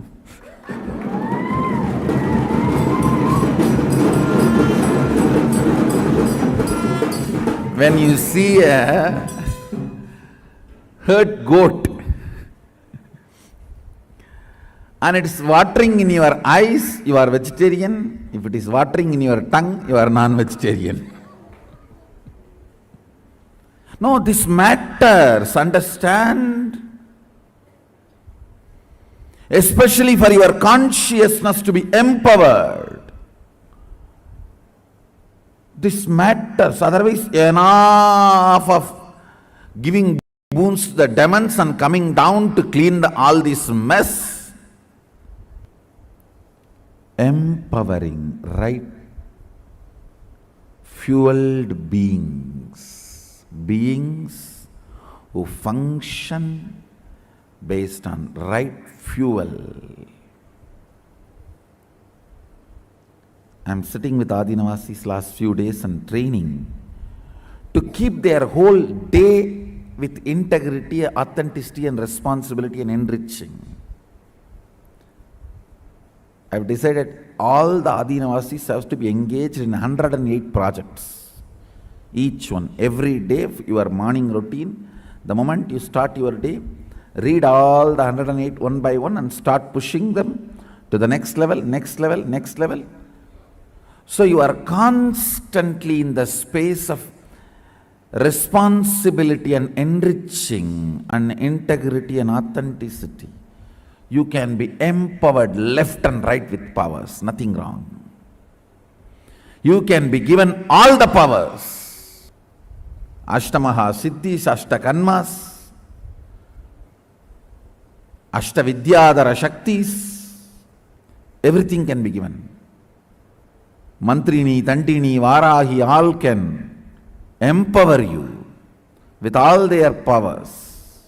Mantrini is all the powers of length, sound, logic. Tandini is all the powers of breath, heart. Varahi is all the powers of the depth, existence. All the powers can support you if you are manifesting, enriching and causing. Listen. Most of the Adinavasis' pain point is not that you have some bad intention and you are suffering between whether to choose good or bad. You are suffering between whether to choose being active or dead, whether Nitya Devi or Nidra Devi. Your problem is not whether good or bad. Your problem is only whether to be active or tired and bored. Even to be negative, you don't have interest. Whether Nitya Devi or Nidra Devi. Understand? You need to change the fuel of your body and mind functioning. Pure sattvic food and morning yoga instead of coffee to wake you up. Integrity, authenticity, responsibility and enriching. This thought current to keep you alive than any violence or lusty thought currents to keep you alive. Actually, I have seen many people who are so-called successful in the society, that is why it is called society. Because everything is so. No, those people, when they come into the Adinam, suddenly I see them empty. And they are saying that I was managing $100 million business, $25 million business. How is it possible?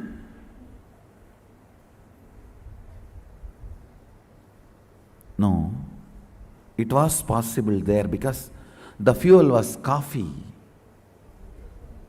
to wake you up. And the intense greed, lust, violence, peer pressure, all that was the fuel. On the whole matrix, Vatavarana, the ambience of absolute stupidity, celebrating the sick mentality. When this kind of ambience happens, yes, you were active. But now suddenly the whole fuel change is happening. Lubrication is different, fuel is different, oil is different. What is the way to wake up in the morning? Not coffee, yoga. But I tell you, what a way to wake up.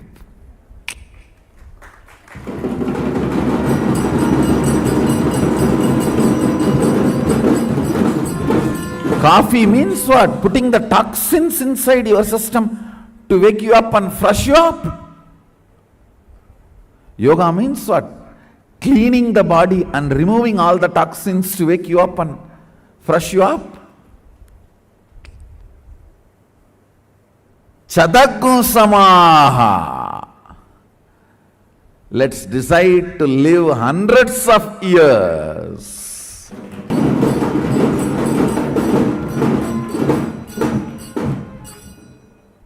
I wanted to tell you, few days before, I was in the mood of being one with Ramanuja. Ramanuja is one of the greatest yogi. A Vaishnavite saint happened 1000 years before. This year is actually 1000th year. We are celebrating his incarnation, his avatara on the planet Earth. He is a perfect yogi. Uncompromising, perfect yogi. 1000 years, still his body is intact as it is. Is a man with the taste. Still the body is as it is. The cheeks have not gone in. Fresh, you can pinch even now. The fingers have not become zombie. No. Dried up. No. 1000 years. His body is still sitting in Mahasamadhi. In Srirangam. Intact.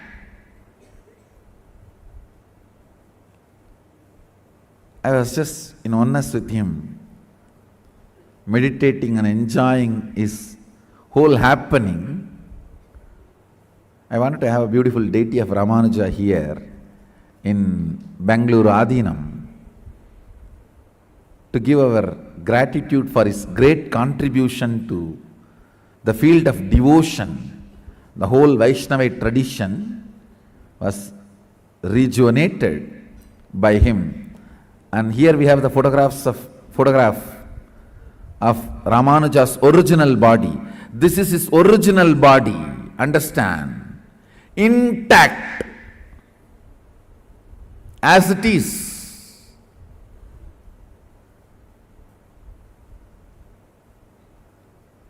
He gave the signs of this Hindu way of mummifying during that Bhava Samadhi into this body.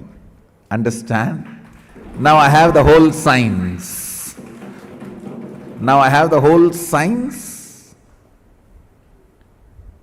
And many of my sannyasis who leave the body while I am in the body will have this process done. Your bodies will be kept for the future to see.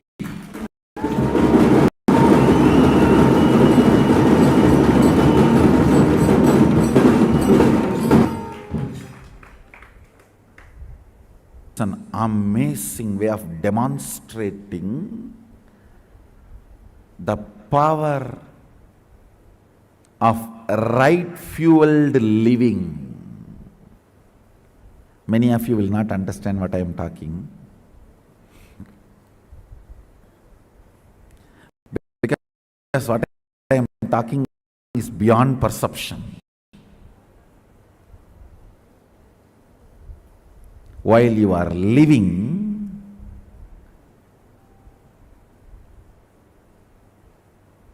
whether coffee wakes you up or yoga wakes you up matters.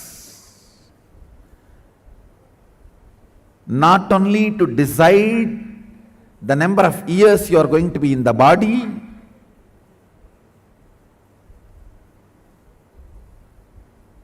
but also the quality of life you are going to have while you are in the body. Understand? Same way, the power manifestation, manifesting powers its intensity, its quantity and quality is decided by what is the impact of your power manifestation on humanity. If more power manifests through you, is it good for the world or bad for the world? Whether you are Rama or Ravana, both are Shiva Bhaktas. Understand? Both are Shiva Bhaktas. Empowering. Rama is good for the world or Ravana is good for the world. Matters. Om Nithyananda Paramashivoham. Om Nithyananda Paramashivoham.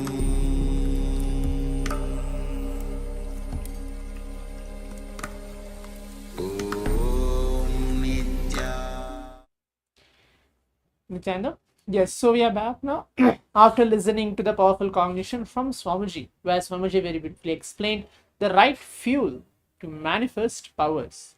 What are the right fuel for us to manifest Shaktis when we are seated and when we are in the space of oneness? As I said earlier, the deep, simple feeling connection with the Master can make us charge our muscle memory, biomemory, and raise our consciousness to the next level.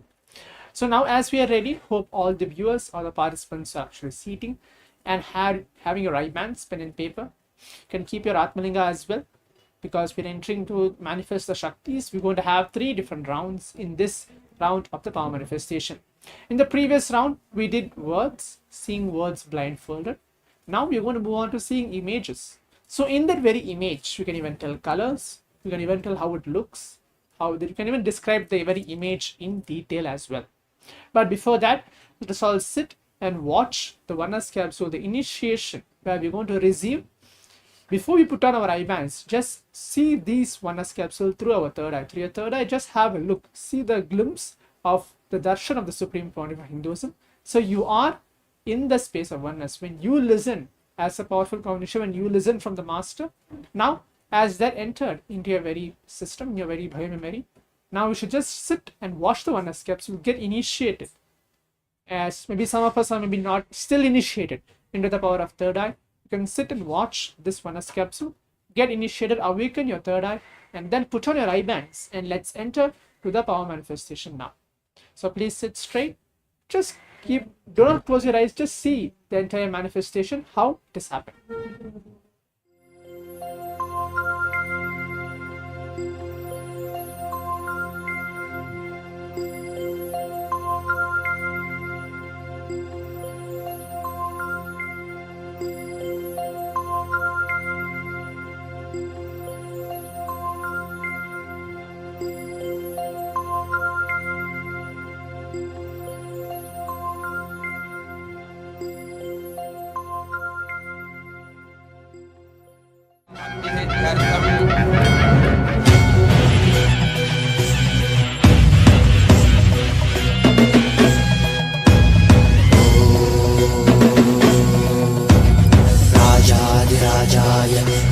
शागिने नमो वयं वै श्रवणाय कुर्महे श्यामे कामाय मह्यं कामेश्वरो वै श्रवणो ददातु कुबेराय वै श्रवणाय महाराजाय नमः सनडि पोற்றி சிவன் சேவடி போற்றி நேயத்தே நின்னடி மலனடி போற்றி மாயப்பிறப்பருக்கும் மன்னனடி போற்றி சீரார் பெருந்துரையினம் தேவனடி போற்றி ஆராத இன்பம் அருளும் மலை போற்றி ஈசனே சிந்தை கவலமந்த நேசனே நீ வருவாய் ஒடு கனிகளை கொண்டு உன்னை பூஜித்தோம் அக்கலி என்னும் கடலினில் மூழ்கிட்டையும்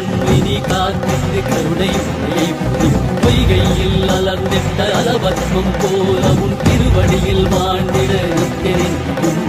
வாராய் அருணாச்சலனே நீ வாராய், அகண்ட ஜோதியனே வாராய், அல்லல் நீக்கிடவே வாராய், அகிலம் போற்றுகின்ற ஈசனே, சிந்தை கவர்ந்த நேசனே, நீ வருவாய் ஒடு கனிகளை கொண்டு பூஜித்தோம் அருள் தருவாய்.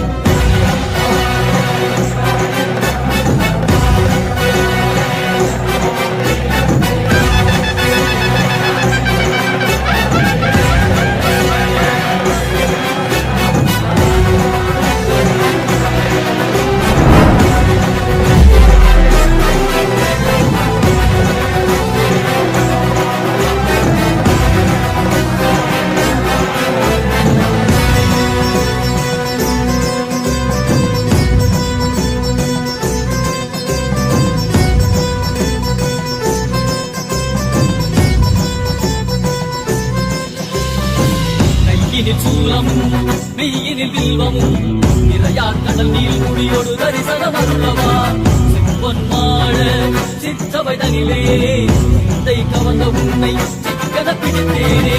மண்ணும் புகழ் பெறும் நான் வரை நாயகா மதியினில் நிறைந்திடுவாய்.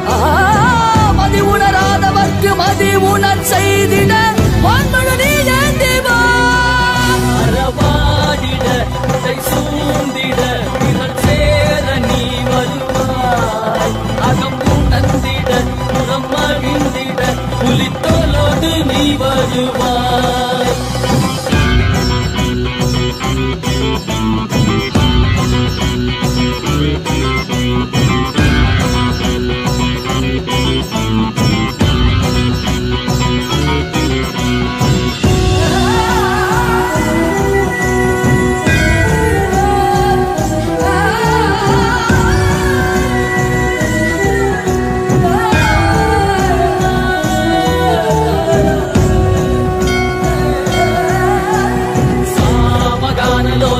विमुक्ति कारणे नादिकेश दिव्य ब्रह्मरूपने मीनाक्षि शक्ति सहित सुन्दरेशने अण्णामलै उदित नित्यनन्दने चित्त अचित्तெல்லாம் முன்னாலே இயக்கும் முன்னாலே உந்தன் கண்ணாலே சிகையில் அணிந்திட்ட மதியாலே மதியின் மொழியாலே தெளிந்திடும் வழியாலே ஜீவன் முக்தி பெற விழைந்தோமே உந்தன் திருவடியை தொழுதோமே.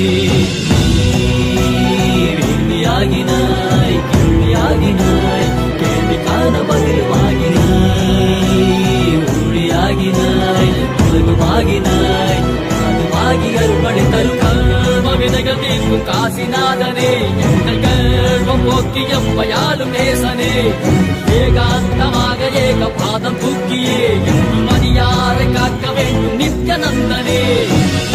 ஈசனே சிந்தை கவர வந்த நேசனே, நீ வருவாய் உன்னையே கதிகன.